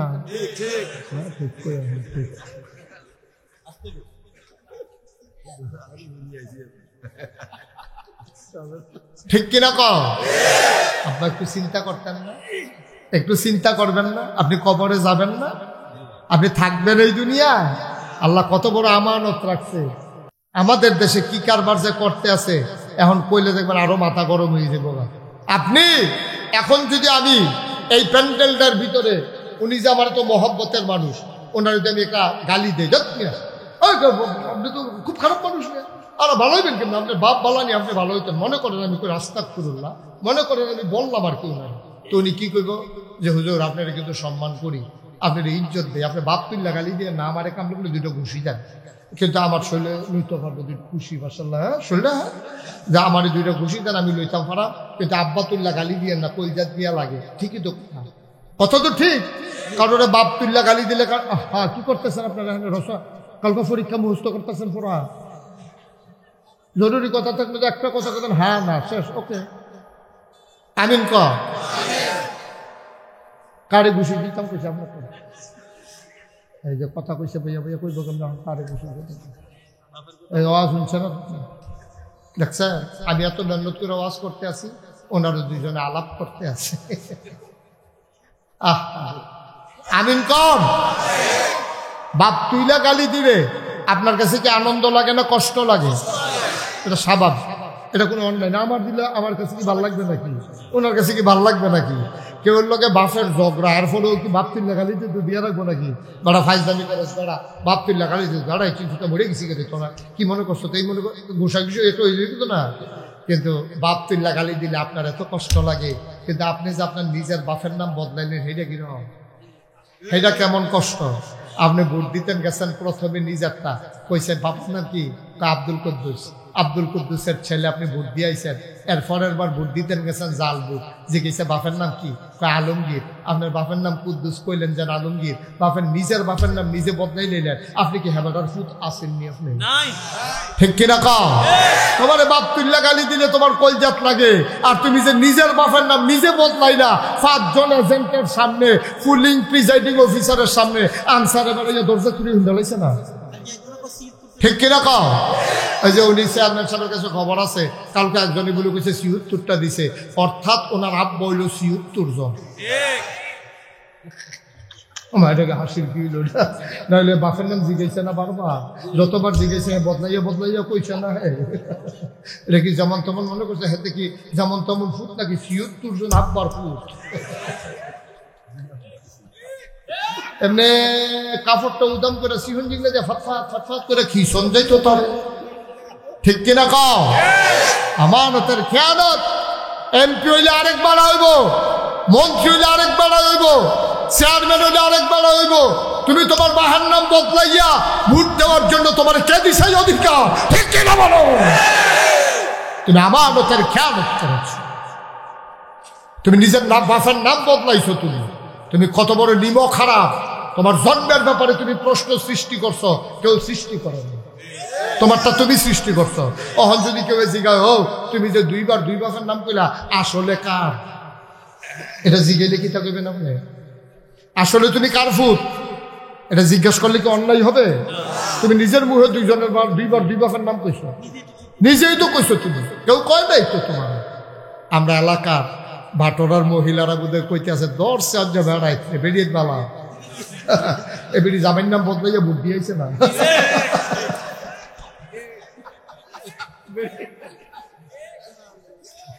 এবারে জামাইয়ের নাম বদলে ভোট দিয়েছে না, কুদ্দুচার বউ রৈশ্বর বউ তো ভোট দিয়ে পড়ছে। বউ হইল কুদ্দুচার, কই যাইছে রৈশ্বর বউ।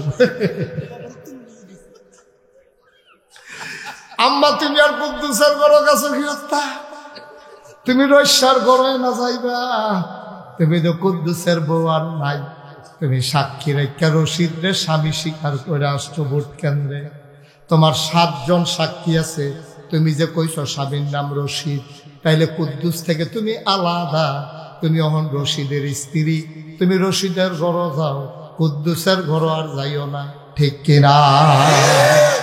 কয়টা না? কয়টা গেল? 3। 1 নম্বরে, 2 নম্বরে, 3 নম্বরে লজ্জাস্থান হেফাজত করা চান, অর্থাৎ নিজের পুরুষত্বকে ঠিক রাখা, মহিলারা মহিলার নিজেদের ইজ্জত রক্ষা করে।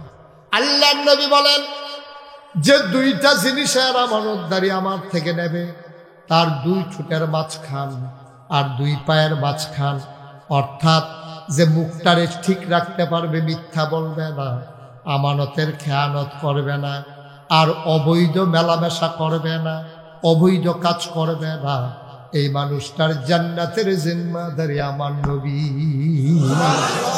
আবার এখানে তো আলাদা পাইনি, এখানে গেল 4 নাম্বার। কয়টা না? আমরা মুখস্থ করে ফেলবো ইনশাল্লাহ। 1 নম্বরে, 2 নম্বরে, 3 নম্বরে, 4 নম্বরে লজ্জাস্থানের হেফাজত। 5 নম্বর পেটে হারাম, পেটকে হারাম মুক্ত রাখা, হারাম থেকে হালাল, হারাম মুক্ত রাখা, হারাম থেকে মুক্ত রাখা পেট, মানে হারাম যেন পেটে না, হালাল খাবার খাবেন, হারাম খাবার খাবেন না। আবার বলো, কুত্তার গুস্ত হালাল না হারাম? শুয়োরের গুস্ত হালাল না হারাম? একটা ছাগল একবারে মারা যাইতেছে, এই ছাগলটারে মুষ্টি বাজারও জব করলে গুস্ত টানাটানি লেগে যায়, 1 কেজি গুস্ত 1200-1300 বেচা হয়। ঠিক এই ছাগলটার লগে 2টা কুত্তা কি মোটা ফুফুন্যা ফাঁসা লই আটতে পারে না, এইরকম আটতে আছে, কেউ ফিরাও চায় না, ঠিক কিনা কম? কারণ কুকুরের গুস্ত খাওয়া, ছাগলের গুস্ত খাওয়া, ছাগলের গুস্ত খাওয়া হালাল বইলা 1200 টাকা কেজি বিক্রি হয়, কুকুরের গুস্ত হারাম বইলা কোনোদিন কেউ কুকুর জব কইরা খায় নাই। এর চাইতে আরো একটা হারাম আছে, এটার নাম হলো সুদ। সুদ পিয়ার শুকর, আপনি শুকর খাইলেও খাইতে পারবেন, কিন্তু যদি আপনি বিপদে পড়েন, কিন্তু সুদ আপনি ফ্যাট মাটির লাগাইয়া থামান দেব, সুদ খাওয়া যাবে না। সুদের 70টা গোনা, সর্বনিম্ন গোনাটা যেই মায় ফেরো ধরছে, যেই মায় বুকের দুধ খাওয়াইছে, এই মার লগেছে না, এই মার সাথে কি করা কথা হয় না, কি করা? তো মার লগে জিনা কইরা আপনি সুদের 70 নাম্বার গোনা, এরপর 69টা আরো শুরু না আরো বড় 68, এমনি আইতে 1 নম্বরে আল্লাহ নবী, 1 নম্বরে আল্লাহ এবং তার নবীর বিরুদ্ধে যুদ্ধ ঘোষণা। আপনি কি করছেন? কি করছেন? আপনি হাসতে হাসতে সুদে টেহা লাগান, হাসতে হাসতে সুদে টাকা আনেন আপনার ছেলে বিদেশ পাঠানোর জন্য। ছেলে বিদেশ পাঠানো কি আপনার উপরে ফরজ? আপনি কেন এই সুদ খাইলেন? সুদ খাওয়া 70টা কবিরা করো, সর্বনিম্ন গোনাটা মাল লগে জিনা করো। আমি যদি এখন 1 কোটি টাকা আমার গাড়িতে করে আইনা চেয়ারম্যান সাহেবকে বলি, চেয়ারম্যান আপনার চেয়ারম্যান বারবার যে কইতেছি পড়েনি ফাওকা, এই যে চেয়ারম্যান সাহেব, আমি যদি আইয়া কই যে চেয়ারম্যান সাহেব আমার গাড়িতে 1 কোটি টাকা আছে, এটা একটা উদাহরণ, চাইও তোমরা আমার গাড়ির সামনে দেখে রইলাম 1 কোটি টাকা আমি গাড়ি থাকি, একটা উদাহরণ। আমি যদি কই চেয়ারম্যান সাহেব আমার গাড়িতে 1 কোটি টাকা আছে, আপনি ঘোষণা দেন যেই লোক মায়ের সাথে জিনা করতে পারবে আমি তাকে 1 কোটি টাকা দিয়ে দেব। উনি সারাদিন ঘুরা টুইরা আইয়া সেটা কইব, হুজুর নাই নাই, 1 কোটি টাকা নিয়েও কেউ তার মায়ের সাথে জেনা করতে রাজি হয় না। সত্যি কথা তো সত্য, কথা তো সত্য। 1 কোটি টাকা নিয়েও তুমি মায়ের সাথে জেনা করতে রাজি হবা না, কিন্তু তুমি হাসতে হাসতে, তুমি হাসতে হাসতে তুমি সুদে টাকা লাগাও। কিয়ামতের ময়দানে বিপদের সময় তুমি ডাক দিবা, আম্মা আম্মা আম্মা, আমার আম্মা ফিরেও তাকাবে না। তুমি বারবার বলবা, আম্মা আম্মা আম্মা, একটা গুনার জন্য আটকে গেছি গো আম্মা, একটা সওয়াব হইলেই পার পেয়ে যাব, ব্যবস্থা করে দাও। আমারে চিনো নাই আম্মা, আমার জন্য তোমার কলজার ভিতরে কত বড় মায়া গো আম্মা। আমি বাসায় আসতে একটু দেরি হইলে তুমি অস্থির হয়ে যাও, তুমি পাগল হয়ে যাও, আমি হারাই গেলাম নাকি কোনো বিপদ হয়ে গেল। আমার আম্মা, তোমার মনে নাই গো আম্মা, ছোটবেলা একবার আমি হারাই গেছিলাম, ওরা এলাকায় মাইকিং করছে, তুমি আমারে পাওয়ার পরে সারাটা রাত তুমি আর আমারে বুক থেকে ছাড়ো নাই, পরের দিন স্কুলেও যাইতে দাও নাই। তুমি আমার আম্মা, ও আম্মা, আম্মা, আজকের এই বিপদের দিনে গো তুমি আমারে মাত্র একটা সওয়াব দাও। মা ফিরে বলবে, কে তোমার আম্মা? আম্মা, আমারে চিনো না? আমি তো তোমারে ঠিক ঠিক চিনছি। কয়, তুমি আমার ছেলে না? আম্মা, তুমি ভুলে গেছো? কয়, না না না, তুমি যদি আমার ছেলে হইতা, নাগাইশের পীর সাহেব হুজুর এত করে বুঝাইয়া বলল, পরের দিন তুমি আবার সুদে টাকা লাগাইয়া আমি মায়ের সাথে জিনা করতে পারতা না। তুমি এখন মা ডাকো। হুজুর বলে নাই? হুজুর বলে নাই সুদ খাওয়া মানে মায়ের লোকে জানা করা? তুমি যাই না শুনি তো পরের দিন সুদে টাকা লাগাইছো। এখন আম্মা ডাকো কোন মুখে? আমি কি তোমার মা আছি? অভাগনার মুসলমান, মুশতাক ফৈজি যদি কোনোদিন তোমাদের কাছে না আসে, যদি কোনোদিন আর তোমাদেরকে না ডাকে, মনে রাখবা আমি এসেছিলাম, মনে রাখবা কথা কয়টা বলে গেলাম, আমল কইরা চইল। 6 নম্বরে যে জিনিসটা, ওটা হলো জবানের হেফাজত। কথায় কথায় মানুষকে গালাগালি করা যাবে না, জবানের কথা দিয়ে কাউকে কষ্ট দেওয়া যাবে না। এই জবান দিয়েছেন আল্লাহ, এই জবান আল্লাহ ছাড়া আর কারো পথে ব্যবহার করা যাবে না, ঠিক কিনা? এই জবান দিয়ে যদি স্লোগান দিতে হয়, স্লোগান হবে আমার আল্লাহর পক্ষে, ঠিক কিনা? জবান দিয়ে যদি স্লোগান দিতে হয়, কোন নেতার নামে স্লোগান হবে না, কোন মানুষের নামে, কোন পীরের নামে না, স্লোগান হবে আমার আল্লাহর নামে, নাইলে নবীর নামে, ঠিক কিনা?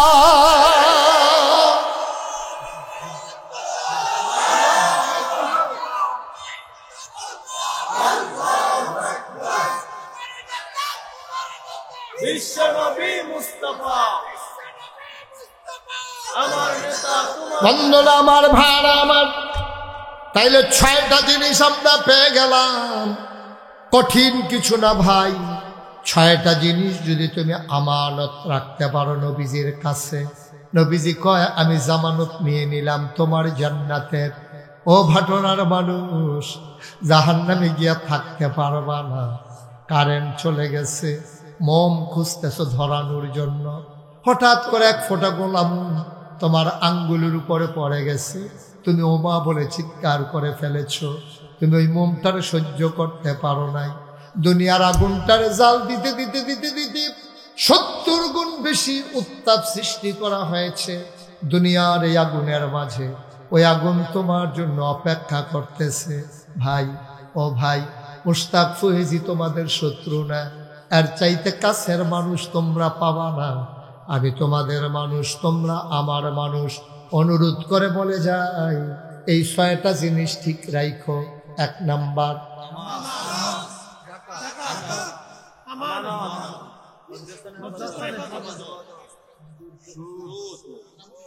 জবান থেকে হেফাজত, হারাম খাবার থেকে। সুদ না, শুধু সুদ না, সুদ ছাড়াও আর হারাম আছে। মানুষের সম্পদ চুরি করো, হগিন্নি বেডির লিগে বিস্কুট হয়েছে, হগিন্নি বেডির লিগে বিস্কুট হয়েছে। এই বিস্কুট আমরা নেতারা খাইয়া বইয়া রয়েছি, ঠিক কিনা? খাও, হালাল না হারাম? যা পায় তা খা, যা পায় তা খা। কি যে শুরু করছে, আরে শুরু করছে না, কি যে শুরু করছে, আল্লাহ বাঁচাইছে। না হইলে তোমরা এবারে খালি মানুষ জব করে খাওয়ানোর বাহি আছে, ঠিক কিনা? খাও, মানুষ জব করে নাচছে, নৃত্য করছে, আনন্দ করছে, কিন্তু মানুষের গোশত খাওয়ার ইতিহাস হয় নাই। কিন্তু যা নমুনা হয়েছিল, মানুষের রক্ত চোষা মানুষে পরিণত হয়ে গিয়েছিল, ঠিক কিনা বল? হারাম, হারাম। কয় টাকা লাগে একজন মানুষ বাঁচতে? কয় টাকা লাগে চলতে? কয় টাকা লাগে? এই 6টা জিনিস তুমি হেফাজত করে রাখো, তুমি ঠিক করে রাখো। আজকে ওয়াদা করো, তোমার জান্নাতের জিম্মাদারি আমার নবীজি নিয়ে গেছেন। সুবহানাল্লাহ বলবেন না? মুসলমান, 34 বছর মুশতাক ফৈজি মাহফিল করে, মাহফিলে কদম দিলে মাহফিলের ওজন বুঝি।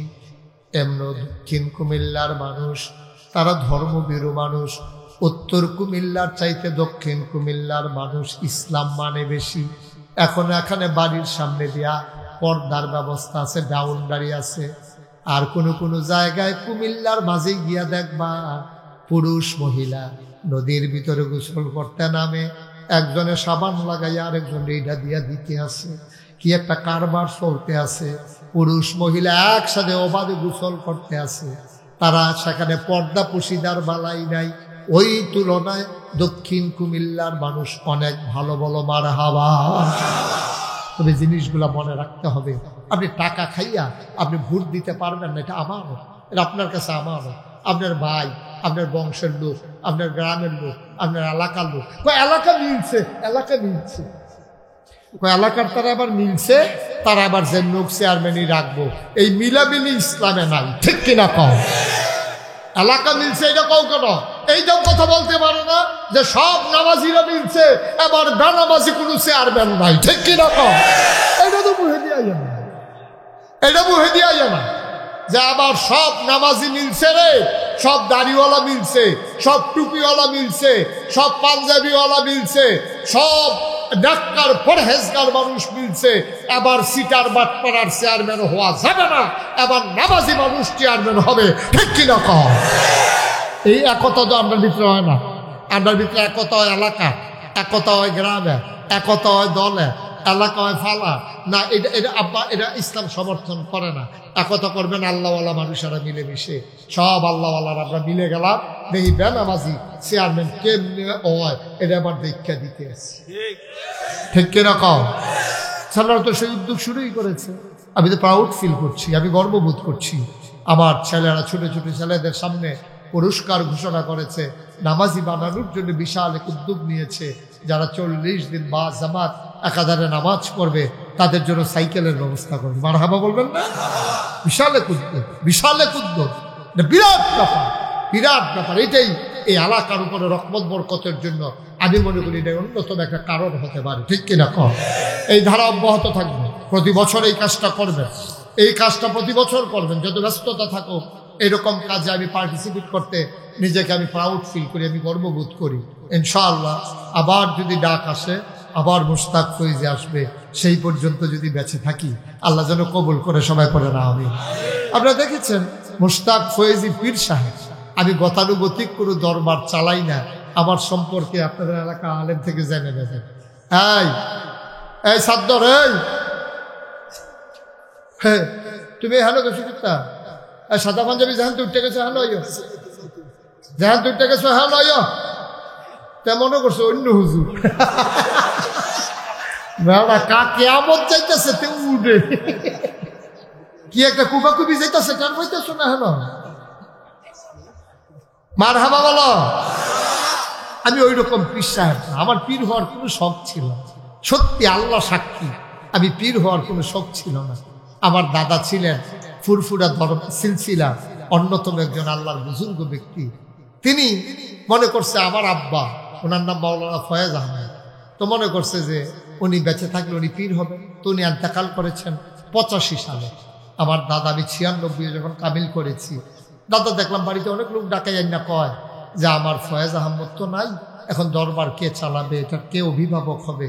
সবাইকে হুজুর আপনি যারা ভালো মনে করেন। আমার 3 জন চাচা আছে, আব্বা ছাড়াও আরো 3 জন চাচা আছে, তারপরে আমার বড় ভাই আছে। দাদা কাউকে না দিয়া এই গোলামের কাঁধে দাদা ঘোষণা দিয়ে দিল আমার আদরের নাতি মুশতাক ফয়েজি নাগাইশ দরবারের পীর হবে। আলহামদুলিল্লাহ বলবেন না? আমি হাউমাউ করে কানলাম। আমি বললাম দাদা, বাংলাদেশে ফির সাপ দেখতে দেখতে আমি অতিষ্ঠ। কারণ ফির মানি বইয়া বইয়া খাও, ফির মানি ভুগি নেবেরি টেয়া খাও, ফির মানি রিক্সাওয়ালা টেয়া খাও, ফির মানি এইটা হিকছে এইটা হিকছে, খালি সবসময় আতফাতো নিচ্ছে, দেওয়ান যে লাগবো এইটা হিকছে। কেরা জানি এমনি ঘুরাই দিছি, এটা আবার এমনি ঘুরা যাই। এমন নাদান হইল ফির সাপ। অধিকাংশ আল্লাহ মাফ করো, খালি বইয়া বইয়া খাইতো। আচ্ছা ও ফির সাপ কি অটো চালাইলে কোন হইব? সিএনজি চালাইলে কোন হইব? চাকরি করতে পারবে না? তো বাংলাদেশে যে বড় বড় যত ফির সাপ দেখে কোনো চাকরি নাই, কোনো ব্যবসা নাই, কোনো সিএনজি চালায় না, কোনো অটো চালায় না, কোনো কৃষি কাজ করে না, এ বইয়া বইয়া তো টেহা ভাই কো, টেহা ভাই কো, ওই হগিন্দি বেটি টেহা দেয়, রিক্সাওয়ালায় টেহা দেয়, মুরিদরারে বুঝায় বাবা দুনিয়া সারো, দুনিয়া সারো। হেতে কই সব সাইডে দিতে আসি, ছাড়তে ছাড়তে হেতে সব ছাড়ছে। আর ফির সাহেব গিয়া এই গ্রাম থেকে খেত কিনতে কিনতে এই গ্রামও গেছে গা। হ্যাঁ এবারে আর দুনিয়া সারণ লাগে না, ঠিক কিনা কও? মুরিদরারে দুনিয়া সারাইয়া এবারে দুনিয়াটা আঞ্জা দিয়া ধরছে, ঠিক কিনা কও? অতিষ্ঠ আমি দেখতে দেখতে ভাই, আপনারা তো আমার তার বেশি ফির সাহেবের লোকে মিশেন নাই। এই যে আমরা যারারে হক ফির কই, এইরকম একজন ফিরের নাম শুনলে আপনারা জিব্বা কাটালেবেন কামড় দিয়া, যে কি কাম কইরা বইছে। এবার কাছে বিএস যে জরিপ হইল, বাংলাদেশের হাল জরিপ যেটা, এটা জরিপ করতে গেছে পরে অফিসারে জিজ্ঞেস আপনারা কয় ভাই কয় বই, কয় ভাই বোন নাই, যা আমি একলা। এবার এই সব নিজের নামে লেহাই সারছে। অফিসার উপজেলা যাওয়ানোর আগে রাস্তার মধ্যে বঞ্জামাইরা গিয়া ধরছে, আপনি দি হেপাটারে সব লেখা দিয়েছে, আমরা অংশ কো। এবার যে কইল আর কেউ নাই, কই কি আর কেউ নেই, আমরা কি সব ব্যাপারের নামে ফিসাব ফিসাব ফিসাব। আরে মানুষ হয়ে গেল আগে, তুই পয়লা তুই মানুষ হইবি, এরপরে মুসল আরে কি এর ফির, এরপরে আরো 2-3টা লাইন আছে না, ডাইরেক্ট ফির বানাই লিখতেছে মানুষ। অত ফিসাব হইব আর মানুষ হইব, মানুষ হইব, এরপরে মুসলমান হইব, এরপরে তুই ফির হইতি, ঠিক কি রাখ? তুই মানুষ হইছ না, তুই কি এক মানুষের কাম করে বই আনিস? তুই ভাই বোনদের বাড়ি সম্পদের তো হারাই দিস, তোর ভাই বোনদের তুই অস্বীকার করে লাইছ, তুই মানুষ হইছ? তুই তো মানুষে তো নাই, কি এর মুসলমানের ভরে না বিশ্বাস? অনেক দূরে 3-4 ক্ষেত বাহির হইছ, সিঁড়ি অনেকটি বাহির হইছে, আমরা ফালতে দুতালো তুটালো।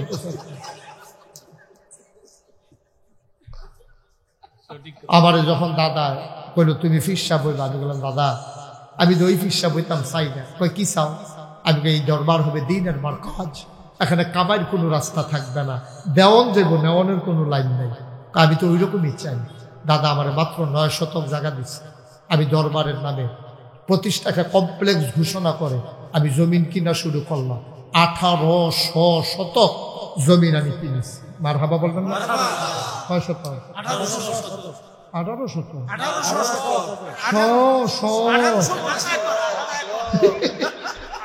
ঠিক আছে, 1800 শতক। আবার এখানে 10টা প্রতিষ্ঠান, কয়টা কথা কেন, কয়টা? একটা জিকির আজকারের জন্য একটা খানকাস, একটা দাখিল মাদ্রাসা, নুরানি মাদ্রাসা, হাফিজিয়া মাদ্রাসা, ধাতব্য চিকিৎসালয়, গণপাঠাগার, গবেষণাগার, ছাত্রাবাস, ইয়াতিমখানা, মসজিদ। মার হাবা বলতেন না? কয়টা কয়টা? 10টা। আমার মার কাজ এখানে সবচেয়ে বড় যে উদ্যোগটা আমি নিচ্ছি আমার জীবনে, এটা হলো মসজিদ। মসজিদ শুধু মসজিদ, এই পৃথিবীতে এই প্যাটার্নে কেউ মসজিদ করে না। নিচতলায় হাসপাতাল, দোতলায় 3তলায় মসজিদ, ফ্রি হাসপাতাল, টিকেটও লাগবে। অসহায় মানুষগুলো চিকিৎসা পায় না, মসজিদ তো মুড়ে মুড়ে আছে। বাংলাদেশে কয়টা হাসপাতাল আছে কম? মসজিদ মুড়ে মুড়ে। আমরা দেশ মানুষ জীবিত থাকতে কদর নাই, মইরা গেলে কদর আছে। জীবিত থাকতে আবার 8টা কইছে আমার ক্যান্সার করা টেহা দেন, কেউ ফিরাও চায় না। এবার মইরা ফিরা রয়েছে লাশের মুর্দারের কাপড়ের লিগে, আরে টেহা মুর্দারের কাপড়, কাফনের কাপড় কিনে লেগে হবলে টেহা দিতে আছে। বেড়া তুই ওর কাফনের টেহা দেয়, তারে বাচ্চা থাকতে 10টা টেহা দিবে, দেখুন তোর খাইয়া মরতো, তো তো মনটা শান্তি পাইতো, তুই তারে খাইতে দিলি না। এখন কাফনের টাকা দাও তুমি, তোমার টাকা এগুলো ডাস্টবিনে ফেলে দাও, এই টাকার দরকার নাই, ঠিক কিনা? মরার পরে জাফত করে গ্রামের মেয়ে সকলে মিল্লা হেতার মুড়ে গিয়া চিকিৎসা করতে গিয়াতে ভিক্ষা করিয়া খাইছে। হেতার জিফুটারে ধরছে, জাফত একটা না করলে তোর বাহে এমন সিফাত আপকা খাইব রে, এই জাফত রায় দেখবি তোর সিফাত আপকা আস্তে করে বার করে জান্নাতে যাবে। কত মানুষ কত নির্মম হইতে পারে, কত নির্মম হইতে পারে মানুষ। সামর্থ্য থাকলে কেউ খুশি মনে খাওয়া, এটা আমি বিরোধিতা করি না। খাওয়া সামর্থ্য আছে, খুশি মনে হ্যাঁ খাওয়াইতে আছে, এলাকার আত্মীয় স্বজন ভাই বেড়াদর তার কোটি কোটিতে আছে, খাও টাকাটা তো সকলে মিল্লা খাও। এটার কোনো তার যার সামর্থ্য নেই, এই 3 বাচ্চা কাচ্চা গুলা চিকিৎসা করাইতে পারে নাই, এই মানুষের গ্রামের সাহেব সন্তান মিটিং করিয়া এটাদের উপরে ফোজা সাফাই দিছে। কাম লাগে বিডা বাড়ি বন্ধক দিয়ে হইল জাফত করণ লাগবো। আহারে খানারে নাদান কে আর গাছ ধরে। কত বড় নাদান হইলে ভাই সেই রকম করতে পারে। আমি এই তখন এই জমিনগুলা কিনে 10টা প্রতিষ্ঠান করলাম। আমার মসজিদ একটা টিনের ঘর ছিল।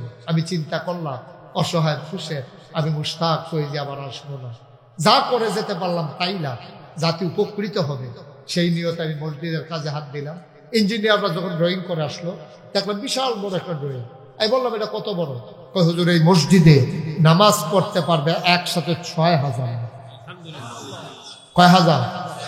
আমার হাসপাতাল হলো 19,800 সামথিং, প্রায় 20,000 স্কোয়ার ফিট আমার হাসপাতাল। মারহাবা বলবেন না?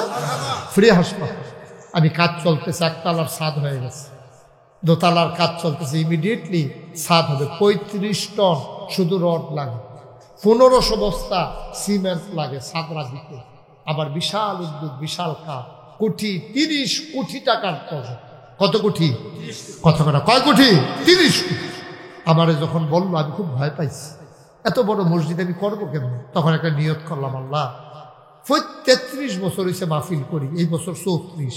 আল্লাহ জীবনে অনেক টাকা লাড়াছাড়া করছি, 1 বছরে মাহফিল করে যত টাকা হাদিয়া পাই পুরো 1 বছরের হাদিয়া আমার মসজিদ দান করে দেবো ইনশাআল্লাহ। আমি 1 বছরে 25 লক্ষ টাকা একসাথে জমাইয়া মসজিদে দিয়া তারপরে কাজ শুরু করছি। মারহাবা বলবেন না? এই পর্যন্ত 4 কোটি 75 লক্ষ টাকা আজকে পর্যন্ত খরচ হয়ে গেছে। 1 টাকাও ঋণ নাই। আমার কাছে কিছু সম্পদ আরো জমা আছে, রড আছে, পাথর আছে, সুরকি আছে, সিমেন্টও কিছু আছে। কাজ চলতেছে, চলমান। আল্লাহ যেন কবুল করে সবাই করা হবে। আমি প্রত্যেক দিন মাহফিল থেকে রাইতে 2টা বাজুক, 2:30 বাজুক, 3টা বাজুক মসজিদের ছাদে গিয়ে উঠি, আল্লাহর লোকে কাঁদি, আল্লাহ তুমি তো ঘুমাও না, আর আমি ঘুমানোর সময় পাই নাই। আল্লাহ আমার এই মসজিদ, আমার এই মসজিদটা, আমার যত মানুষ চিনে, আমার ছেলেদেরকে তো এত মানুষ চিনে না। আমি যদি আজকে মরে যাই এই মসজিদের কাজ কে শেষ করবে? আল্লাহ তোমার কাছে ভিক্ষা চাই, আমার এই মসজিদটা তুমি কবুল করো। তোমার বন্ধু নবী বলেছেন, মান বানা লিল্লাহি মসজিদান বানাল্লাহু লাহু বাইতান ফিল জান্নাহ, যে দুনিয়াতে মসজিদ বানাবে আল্লাহ জান্নাতে তার জন্য ঘর বানাবে। এই বাংলাদেশে বিদেশে কত মানুষের টাকা এই মসজিদে লাগছে। আজকে আমি ভাটোরার মানুষগুলোর কাছে আমি আপনাদের কাছে হাত বাড়াইলাম। কোনোদিন মুশতাক ফয়েজি হাত বাড়ায় নাই কোনো মুরিদের কাছে, বইলে 1টা টাকা হাদিয়া নিচে কেউ প্রমাণ করতে পারবে না ইনশাআল্লাহ। কিন্তু আমার এই মসজিদ, আমি একজন রিক্সাওয়ালা দেখলো আমি আমার মসজিদের কথা বলি, আল্লাহ যেন কবুল করে সবাই পড়ে না আমিন। আমার এই মসজিদটা আমার স্বপ্ন। আমি ঘুমাইতে গেলে স্বপ্নে দেখি মসজিদ, খাইতে গেলে আমার চোখের সামনে মসজিদ ভেসে উঠে। আপনারা যারা এখানে মঞ্চের সামনে আছেন, আল্লাহর ঘর, জান্নাতে ঘর বানানোর জন্য এই মসজিদটাতে, এটা কুমিল্লার একটা অহংকার হবে, গর্ব হবে। এখনই দেশ বিদেশ থেকে মানুষজন দেখার জন্য ছুটে ছুটে চলে আসে। কেউ পারবেন যে হুজুর ইনশাআল্লাহ এত বড় আয়োজনে আপনি 25 লাখ দিয়েছেন, আমি কি 5টা হাজার টাকাও দিতে পারবো না? 1,000 টাকা দেওয়ারও কি সামর্থ্য নাই? আমার এই মসজিদের জন্য, আল্লাহর ঘরের জন্য আমি হাতটা বাড়াই না। একটা লোক দয়া করে খালি যায় আছেন কেউ? জি মাশাআল্লাহ। ওই তো দাওয়াত দিতে গেছিল, আমারে গিয়া 1000 টাকা দিয়ে আসছিল আমারে। মাশাআল্লাহ। কামাল ভাই এরকম দেইগাতে আরে মিল করে আল্লাহ যেন কবুল করে। আমি তো মনে করছি এখন বেশি বেশি নোট দেখতে, আমি মনে করছি 5,000 নিয়ে 5,000 পুরাই দেয় আছে। কামাল ভাই দিছে 5,000। মারহাবা বলবেন না? আমি 1,000, আমি বলছি যে 1,000 দিলেও কেউ যদি 10,000 দিতে চায় না আসি না, আল্লাহ যেন কবুল করে। রকি 1,000, মহিউদ্দিন ভাই 1,000। ভাই গরিব হবেন না, আল্লাহর ঘর মসজিদে দিন। আমারে না, আমার ভাই কি নাম? ভাতিজা মুবারক। এই ভাতিজা মুবারক নাম রাখছে মুবারক নাম আপনার ভাতিজা? আমি বলছি ভাতিজানি নাম লোকমান ভাই মাওলানা সাহেব, উনি 1,000 টাকা দিয়েছেন। আমাদের সাবেক চেয়ারম্যান সাহেব উনি দিয়েছেন 1,000 টাকা। মসজিদে দেবেন, আমারে না। কোটি কোটি টাকার বাজেট, 30 কোটি বাজেট নিয়েছি। কত মাশাআল্লাহ। আমার মুরব্বী আরেক ভাই কি নাম? আজকের মাহফিলের সভাপতি মাশাআল্লাহ, উনি দিচ্ছেন 1,000। গরিব হবেন না, মরেও যাবেন না, আল্লাহ ঢাইলা দেবেন, নিয়ে কুলাইতে পারবেন না ইনশাআল্লাহ। জি, আমার জাফর আমার ভাই, উনি দিয়েছেন 1000। প্রবাসী, প্রবাসী মানে দেশের বাইরে থাকে, ঘরে নাকি ও বিদেশ, বিদেশ। আমি তো মনে হচ্ছি কুয়াশার ভিতরে নি বাইরে বাইরে ঘুরে। আরেক ভাই দিছে 1500 টাকা। উঠেন না কেউ, উঠেন না, আমরা সবাই মিলে একটু দোয়া করবো না? এত বড় মাহফিল আপনি পাবেন কই? আপনি যে চলে যাচ্ছেন এই দোয়াটা আপনার আব্বা আম্মার জন্য, যে মাশাআল্লাহ ছোট্ট ছোট। হ্যাঁ হ্যাঁ, এই যারা এখানে দিছে তো দিছে। চেয়ারম্যান সাহেব একটা সুন্দর কথা বলছে যে অনেকে যদি কম বেশি দিতে চায় মাঠ থেকে, সবাই আবার যারা ভলেন্টিয়ার আছেন একটু ভেতরে ঢুকে, আমার ইউটিউবার যারা আছো তোমরা একটু ভিতরে যাও। একটা দুটো খালি যাই আপনি 100টা টাকা দেন, আপনি 2টা টাকা দেন, তাও তো আপনি বলতে পারবেন যে হুজুর আমি 2 টাকা দিছি না। আল্লাহর কাছে আপনি বলতে পারবেন আল্লাহ নাগাইশের মসজিদে আমি 2 টাকা দিয়ে শরীর, আপনি মরে যাবেন না তো 2 টাকা। কিন্তু একজনও খালি যাইয়েন না। বাচ্চারা বুট খাইতেছে, টেহান ছোটে আবার করো, নাম বলতে চায় না। আমার এক ভাই পাশে, এই যে দেখছেন মাশাআল্লাহ, এক সোনামণি, অনেকগুলা টাকা মাশাআল্লাহ। একজনও বাদ যাবেন না, 10টা টাকা দেন, দেন, আল্লাহ দেবে ইনশাআল্লাহ, ইনশাআল্লাহ। গরিব হবেন না, কেউ উঠেন না। আমাদের একটা সুন্দর একটা আয়োজন আছে, যেই ছেলেরা 40 দিন নামাজ পড়েছে একাধারে জামাতে, তাদেরকে আমরা সাইকেল উপহার দেব আজকে। বলেন মারহাবা। সবাই ডেকে আনন্দ কোনো পরিবেশটা আমরা সবাই উপভোগ করবো ইনশাআল্লাহ, ইনশাআল্লাহ। কেউ যাবেন না।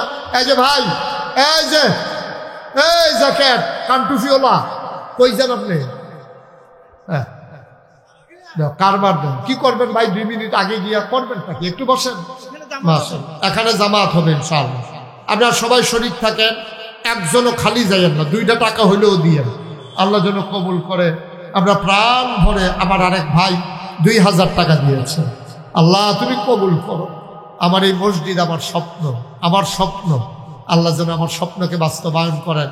তা এখন আমাদের যে সবচেয়ে আনন্দ ঘন যে ইভেন্ট আজকে, যেটা আমাদের জন্য সবচেয়ে গর্বের, অহংকারে, আমার ছেলেরা যারা 40 দিন নামাজ পড়েছেন মাশাআল্লাহ। মনির 500 টাকা দিয়ে, এটা দেখবেন না, ছেলেদেরকে সাইকেল দেব, আপনি দোয়া করে যাবেন না? কেউ যায় না, একটা লোক উঠেন না। জি হ্যাঁ, ঘোষণা করেন।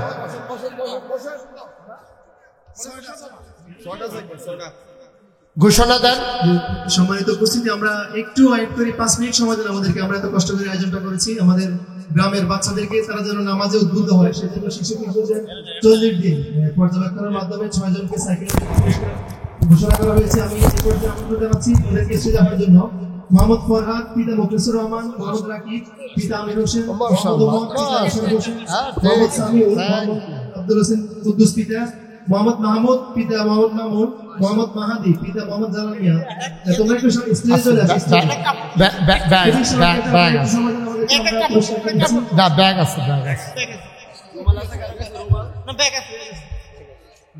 এটাতে নেন চেয়ারম্যান সবটি হাত। যে আমি পুরস্কার তুলে দেওয়ার জন্য অনুরোধ জানাচ্ছি সাইকেল বিজয়ীদের হাতে আমাদের গ্রামের আজকের এই মাহফিলের সম্মানিত প্রধান অতিথি মাওলানা মোশতাক ফয়জী পীর সাহেবের হাত থেকে সাইকেল পুরস্কার নিচ্ছে আমাদের গ্রামের প্রেসিডেন্ট। আমি আবার ঘোষণা করছি ওদের নাম। মোহাম্মদ ফরহাদ, পিতা মুখলিসুর রহমান।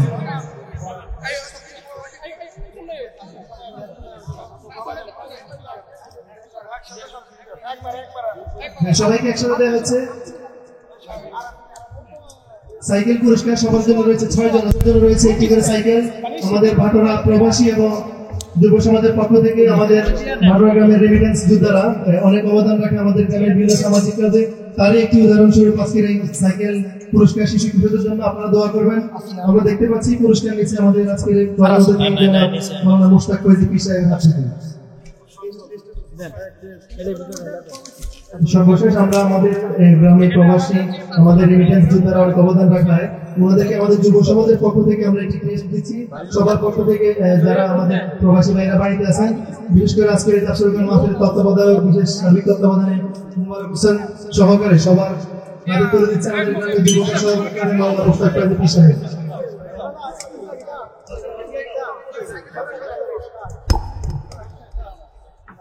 নিচ্ছেন সবার পক্ষ থেকে মোবারক হোসেন সহ অন্যান্য প্রবাসীরা যারা গ্রামে আছে, বিশেষ সমাজ আমাদের যুব সমাজের পক্ষ থেকে। ওনারা প্রবাসীরা অনেক অবদান রাখে আমাদের গ্রামে বিভিন্ন ونذيرا وداعيا إلى الله بإذنه وسراجا منيرا قال الله تعالى في القرآن المجيد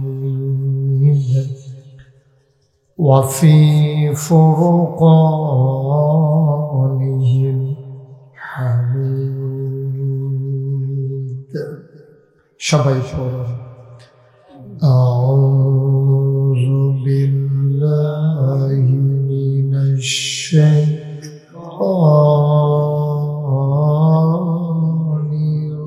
الرجيم بسم الله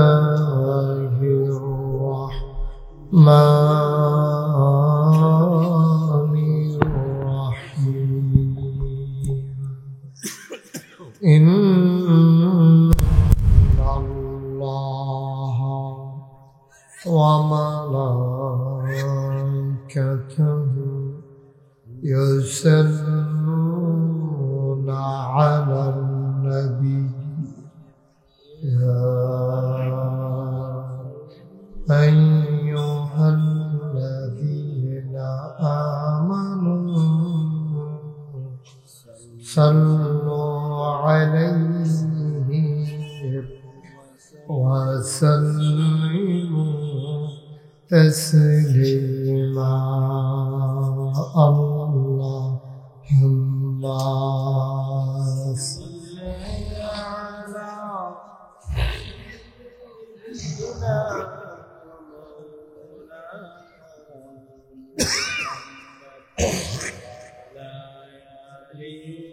سيدنا জোরে সুরে মহাব্বতের সাথে গলা ছেড়ে দিয়ে পড়ুন আল্লাহুম্মা সাল্লি আলা সাইয়্যিদিনা মুহাম্মদ ওয়া আলা আলি সাইয়্যিদিনা মাওলানা এমন দেশে যাবিরে মন যে দেশের নাই ঠিকানা এমন দেশে যাবিরে মন যে দেশের নাই ঠিকানা এমন ঘরে ছবিরে মন এমন ঘরে ছবিরে যে ঘরের নাই বিছানা আল্লাহুম্মা সাল্লি আলা সাইয়্যিদিনা মাওলানা মুহাম্মদ ওয়া আলা আলি সাইয়্যিদিনা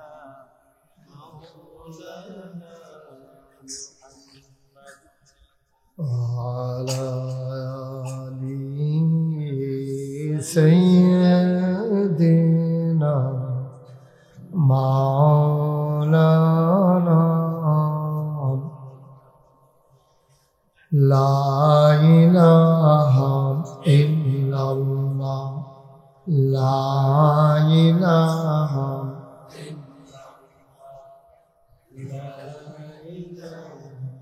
إلا الله লা ইলাহা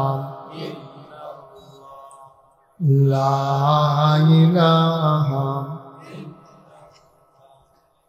লা ইলাহা লা ইলাহা লা ইলাহা লা ইলাহা লা ইলাহা لا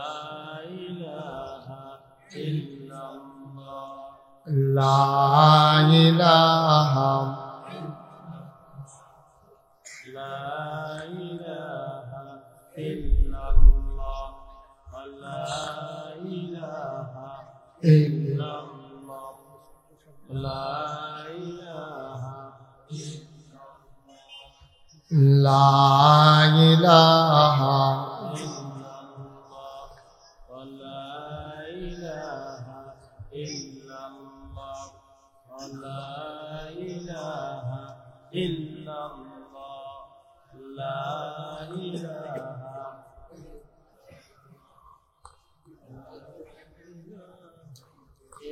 الله لا إله لا إله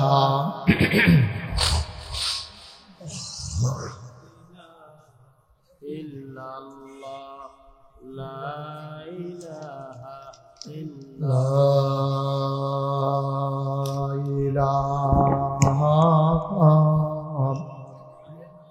إلا الله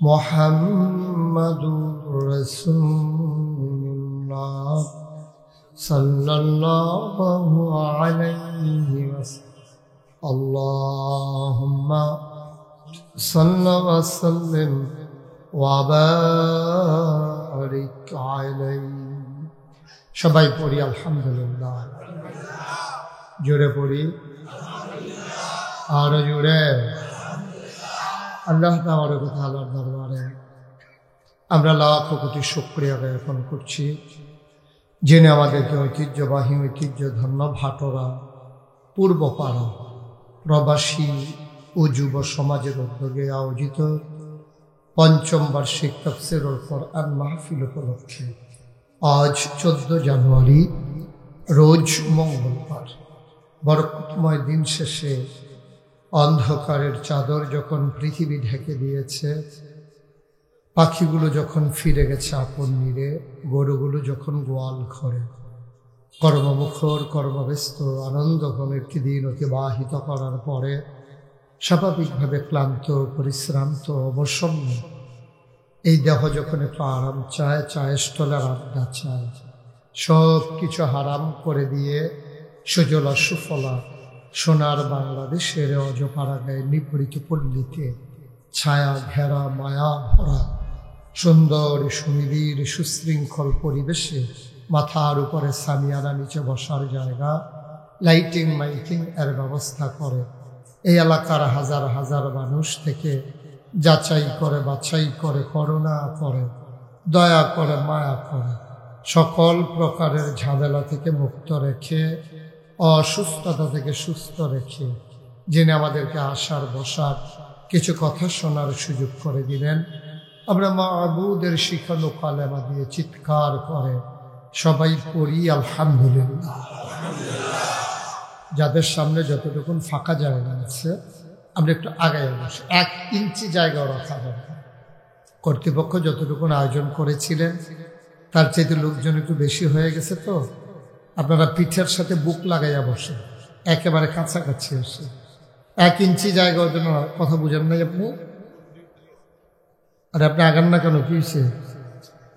কি শিকড় ছেড়ে দিছে নাকি? তারও আগান, অসুবিধা কি? উনি আগাইছে মনোযোগ, কি বিরাট এক কাম করে দিছে, আর আগান দেখুন।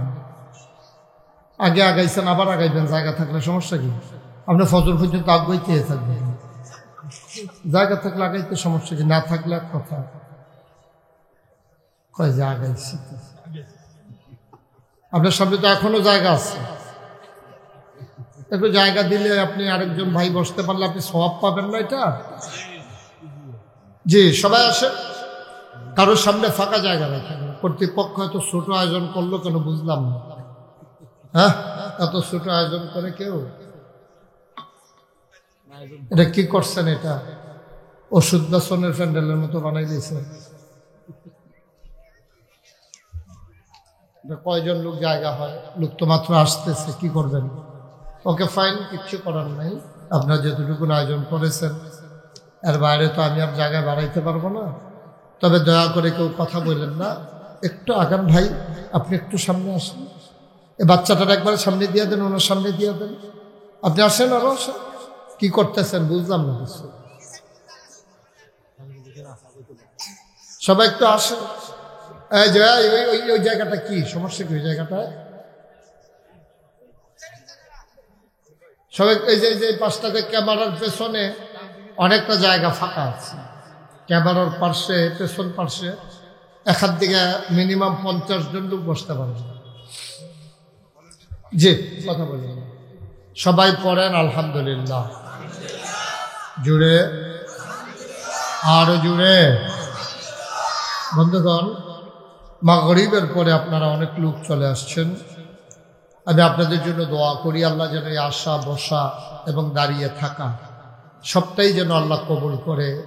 এই কারণটাকেই যেন আল্লাহ নাজাতের উসিলা বানিয়ে দেন। সবাই পড়ে আমিন। আমাকে একটু সময় দিতে হবে। হ্যাঁ, লম্বা সময় তো পাবো না, যেহেতু একটা রেস্ট্রিকশন আছে। সামনে আমাদের এশার নামাজ আছে।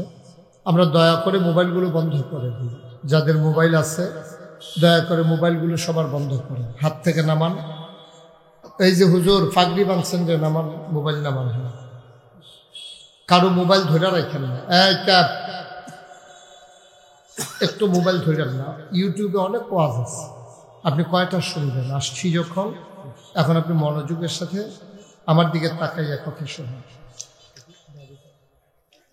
আমরা যেন সবাই মিলে একটু মনোযোগের সাথে শুনতে পারি। আল্লাহ যেন আমাদেরকে সুযোগ দান করে। সবাই পড়েন আমিন। বন্ধুগণ, আল্লাহ তাবারক ওয়া তাআলা এই দুনিয়ার ভিতরে আমাদেরকে মানুষ করে বানিয়েছেন। মানুষ করে বানানোর পরে আল্লাহ তাবারক ওয়া তাআলা আমাদের জন্য দুইটা জিনিস ঠিক করে রেখেছেন। মানুষের জন্য দুইটা জিনিস আছে, একটার নাম হলো জান্নাত, আরেকটার নাম হলো জাহান্নাম। এই পড়াশোনাটুকু সরাই দিন, এটা পায়ের নিচে পড়ে যাচ্ছে তো বারবার, এটা একটু উঠাইয়া অমর্যাদা হচ্ছে কোরআনের। সবাই পড়ে না আমিন। তা আমরা এখানে যারা আছি খুব খেয়াল করেন, আমাদের যাওয়ার জায়গা আছে দুইটা। কয়টা? ও, আজকের মাহফিলে অনেক মেহমানেরা উপস্থিত আছেন। বিশেষ করে আজকের যিনি সভাপতিত্ব করছেন মোহাম্মদ শাহজাহান মজুমদার, আজকের বিশেষ মুফাসসির মুফতি মোহাম্মদ নুরুল আলম সিদ্দিকী, খতিব নাজিরা বাজার জামে মসজিদ ক্যান্টনমেন্ট, আমার পার্শ্বে উনি আছেন। আমন্ত্রিত অতিথি গোলাম সারওয়ার মজুমদার কামাল, সাবেক চেয়ারম্যান পেরুল দক্ষিণ ইউনিয়ন পরিষদ, সার্বিক তত্ত্বাবধায়ক মোহাম্মদ মুবারক হোসেন। বন্ধুগণ, যেই কথাটুকু বলছিলাম, আমি যখন যেটা বলি সব একটু আওয়াজ করে জবাব দেব। আল্লাহ তাবারক ওয়া তাআলা মানুষ করে বানানোর পরে আমাদের পরবর্তী ঠিকানা রেখে দিয়েছেন দুইটা, একটা হলো জান্নাত, আরেকটা হলো জাহান্নাম। এখন আপনাদেরকে আগে সিদ্ধান্ত নিতে হবে আপনারা যাবেন কোথায়। যদি বলেন যে জান্নাতে যাবেন তাহলে এক আলোচনা, আর যদি কোন হুজুর আমরা জাহান্নামে যাইতে চাই, এটার জন্য আলোচনা আছে আমার কাছে। এখন আপনি কোনটাতে যাইতে চান এটার উপরে আলোচনা। আমরা কোথায় যেতে চাই? সবাই জুড়ে বলেন কোথায়? সবাই এটার ব্যাপারে একমত? আমার দিকে ঘুরে বসে। আপনি কি এলাকার সাবেক চেয়ারম্যান? উনি এদিকে ভোট বিচারতে আছে, আমার দিকে চান, ওয়াজ ভোটের এদিকে ঘুরেন, আমার দিকে। হ্যাঁ, সবাই ঘুরে বসে, পায়ে তো সমস্যা নেই, আমার দিকে ঘুরতে না বলছি, ঘুরে বসে সবাই। আপনি ঘুরে বসে, সবাই আমার দিকে তাকাইয়া বসেন, তাহলে ওয়াজ শুনতে আপনার জন্য সুবিধা হবে। উনি যেমনি ছিল এমনি তো বসাইছি, শুধু ওই দিক থেকে এদিকে ঘুরাইছি, এই যা। সবাই কোন আমিন, জুড়ে পড়েন আমিন। একটু খেয়াল করে মনোযোগের সাথে, মঞ্চে যারা আছেন আমাকে বিরক্ত করা যাবে না, এদিক সেদিক তাকানো যাবে না। আমি সবার দিকে তাকাই তাকাই কথা বলার অভ্যাস তো, এই জন্য আপনি অন্যদিকে তাকাই থাকলে আমি কথা বলে মজা পাবো। এই জন্য আমার দিকে একটু মাছের মতো নিষ্পলক নয়নে, খরগোশের মতো কান খাড়া করে আপনি কথা শুনবেন, যেন প্রতিটি কথা আপনার অন্তরে গেঁথে যায়। সকাল থেকে যেন আপনি আমলের নিয়তে কাজ শুরু করে দিতে পারেন। তাহলে আপনি যে যেতে চেয়েছিলেন কোথায়, সবাই জুড়ে বলেন কোথায়? আপনি বলতে হবে না, আমি তো খেয়াল করতেছি আপনি কি করতে আছেন। 4বার 5বার জিজ্ঞেস, আপনি একটা শব্দই করে দেন। সবাই যারা মঞ্চে আছেন, নিচে আছেন, সবাই কথা বলবেন। আমার আবার অভ্যাস খারাপ, আওয়াজ না করলে আওয়াজ করুন না উড়াইয়া, আওয়াজ না করুন না নামাইয়া, এরকম করছি অনেক জায়গায়। সবাই আওয়াজ দিয়ে কথা বলবেন। আমরা কোথায় যেতে চাই? সবাই পড়েন আমিন। মাইকটা ঠিক করো, মাইকটা আলাদা নয়েজটা বন্ধ। এই যে একটা নয়েজ হচ্ছে, তুমি বুঝতে পারতেছ? আওয়াজটা ক্লিয়ার করো। সবাই পড়েন আমিন। তো যেই কথাটুকুন বলছিলাম, তাহলে আমরা সবাই জান্নাতে যেতে চাই। এখন আমি যদি জিজ্ঞেস করি আপনি কি চিটাগং যাবেন না ঢাকাতে যাবেন, তা আপনি বলবেন যে আমি ঢাকা যেতে চাই। আপনি যেতে চান ঢাকা, উঠে গেছেন চিটাগংয়ের বাসে। এখন চিটাগংয়ের বাসে উঠে ঢাকা যাওয়া যাবে? কথা বলেন, যাওয়া যাবে? চিটাগংয়ের বাসে উঠে যেমন ঢাকা যাওয়া যাবে না, জাহান্নামের গাড়িতে উঠে জান্নাতে যাওয়া, এর হচ্ছে মূল সমস্যা। আমরা সব উঠে আছি জাহান্নামের গাড়িতে, কিন্তু যেতে চাই জান্নাতে। কি আফসোস! আপনি উঠে গেছেন জাহান্নামের গাড়িতে, কিন্তু যেতে চান জান্নাতে। কিভাবে সম্ভব? কিভাবে এটা সম্ভব বলেন? চিটাগংয়ের গাড়িতে উঠছেন, আপনি যাবেন ঢাকা, ফেনি গেছেন, পরে কন্ট্রাক্টরে কইতেছে ভাড়া কত? কয় চিটাগংয়ের ভাড়া কত? কি চিটাগংয়ের ভাড়া কত? আপনি তো যাবেন ঢাকা, যখন কইছে যে চিটাগংয়ের ভাড়া কত, আর আপনি যখন দেখেছেন ঢাকার ভাড়া কত, গেছেন ফেনি।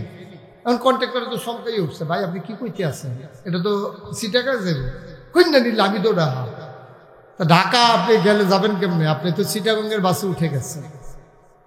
মুসলমান মন দিয়ে শুনো রে ভাই, চিটাগংয়ের বাসে উঠে যেমন ঢাকা যাওয়া যায় না, জাহান্নামের গাড়িতে উঠে জান্নাতে যাওয়া যাবে না, যাবে না, যাবে না।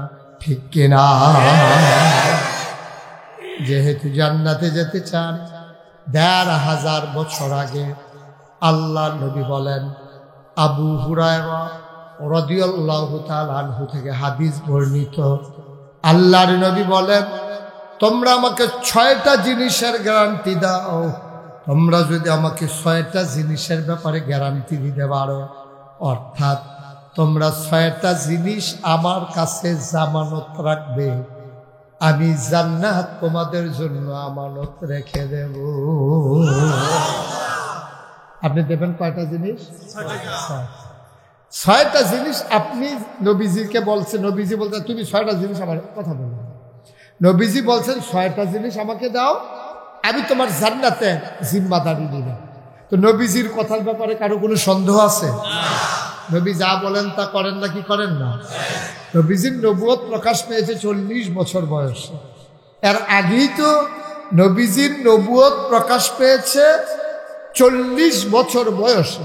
এর আগেই তো মক্কার মানুষগুলো নবীর উপাধি দিয়েছে সাদিক, তিনি সত্যবাদী, তিনি আল আমিন, তিনি বিশ্বস্ত। সুবহানাল্লাহ বলবেন না? এই উপাধিটা কি আমরা ভাটরার মানুষ দিছিলাম না মক্কার মানুষ দিছিল? ওই যে মক্কার যারা আবু বকর, ওমর, উসমান, আলী, তালহা, জুবায়ের, আব্দুর রহমান ইবনে আউফ, সাদ ইবনে রাবিয়া, তারপর আবু জেহেল, আবুল আহাব, উতবা, সাইবা, মুগীরা, সবাই মিলে এই লকব দিয়ে দিছে উনি সাদিক, তিনি সত্যবাদী। সুবহানাল্লাহ বলবেন না? আমরা কিন্তু কেউ দেই, আমরা যারা নবীর উম্মত, আমরা তো নবীর প্রতি ভালোবাসা আছে। এখন আমরা যদি দেই, তাহলে কাফেরারা বলবে তোমরা নবী, তোমরা তো ভালো বলবাই, কিন্তু আমরা বলি না। এই সাদেক বলছে, আল আমিন বলছে, আবু জেহেল, আবুল আহাব, উতবা, সাইবা, নবীর যারা এই শত্রু দুশ্মন, যারা ইসলাম মানে নাই, ইসলাম গ্রহণ করে নাই, আল্লাহকে আল্লাহ মানে নাই, নবীকে নবী মানে নাই, তারা উপাধি দিছে নবীকে সাদেক, তুমি সত্যবাদী, তুমি আল আমিন। এমনকি আবু জেহেল, আবুল আহাব, তারা নবীজির কাছে মাল সামানা আমানত। কেমন আমানতদার তিনি দেখেন, যেই মানুষগুলো ওনাকে মেরে ফেলতে চায়, যেই মানুষগুলো ওনাকে কতল করে ফেলতে চায়, হত্যা করতে চায়, দারুন দোয়া, তৎকালীন সংসদে মিটিং হয়েছে, সিদ্ধান্ত হয়েছে। আমাদের যেমন একটা সংসদ ছিল, এখন তো আর সংসদ নাই, ঘরটা আছে, মানুষটি নেই, ঠিক কিনা কন? একটু কথা কইয়েন ভাই, একটা মরহুম মাহফিলের ভিতরে না পড়ে গেলাম। হ্যাঁ, জীবিত আছে সবাই না? এই আমরা এখন ঘরটা আছে, সংসদ ভবনটা আছে, লোকটি নেই, ঠিক কিনা কন? গোটা পৃথিবীতে বিশ্ব নিয়ন্ত্রণ করার জন্য, রাষ্ট্র পরিচালনার জন্য সকল দেশে এমন রাষ্ট্রীয় অবকাঠামো আছে। যেমন ভারতে আছে লোকসভা, ব্রিটেনে আছে পার্লামেন্ট, আমেরিকাতে আছে হোয়াইট হাউস, মধ্যপ্রাচ্যে আছে মজলিসে শুরা, ব্রিটেনে আছে, আর কি বলে জার্মানিতে আছে আপনার সিনেট মেম্বার, বাংলাদেশে ছিল মেম্বার অফ পার্লামেন্ট, আর যেখানে ছিল ওটার নাম ছিল সংসদ। সব জায়গায় একটা একটা সংসদ আছে। আল্লাহরও কিন্তু একটা সংসদ আছে, সুবহানাল্লাহ বলবেন না? সেখানে আল্লাহর যে সংসদ, এটার স্পিকার হলেন স্বয়ং আল্লাহ, এটার স্পিকার হলেন স্বয়ং আল্লাহ, আর মেম্বার অফ পার্লামেন্ট হলো সমস্ত ফেরেশতারা, সুবহানাল্লাহ বলবেন না? স্পিকার স্বয়ং আল্লাহ। আর আমাদের দেশে যে সংসদ, এটার ভিতরে যে কি কারবার গেছে, এটা তো আমার চাইতে আপনারা ভালো জানেন। সুদখোর আছে নাকি নাই? বাবা, তোমার মাইক থেকে আরেকটু কমা, তুমি তো কথা বুঝতেছো না, আমাকে বিরক্ত করে ফেলতেছো। তুমি এতবার বলা লাগে কেন? তুমি কি অরিজিনাল মাইকম্যান না ডুপ্লিকেট? এত তো অরিজিনাল না, নমুনা কথা, আইসের নমুনা কথা বাড়াইছি। অরিজিনাল হইলে তো তুমি আলাদা নয়েজ বুঝো, নয়েজ কারে কই বুঝো, যেটা এই যে সু সা কেরকেরি ফেরফেরি টেরটেরি এরকম আর কি, এডি বন্ধ করাইয়া শুধু আওয়াজটা স্মুথ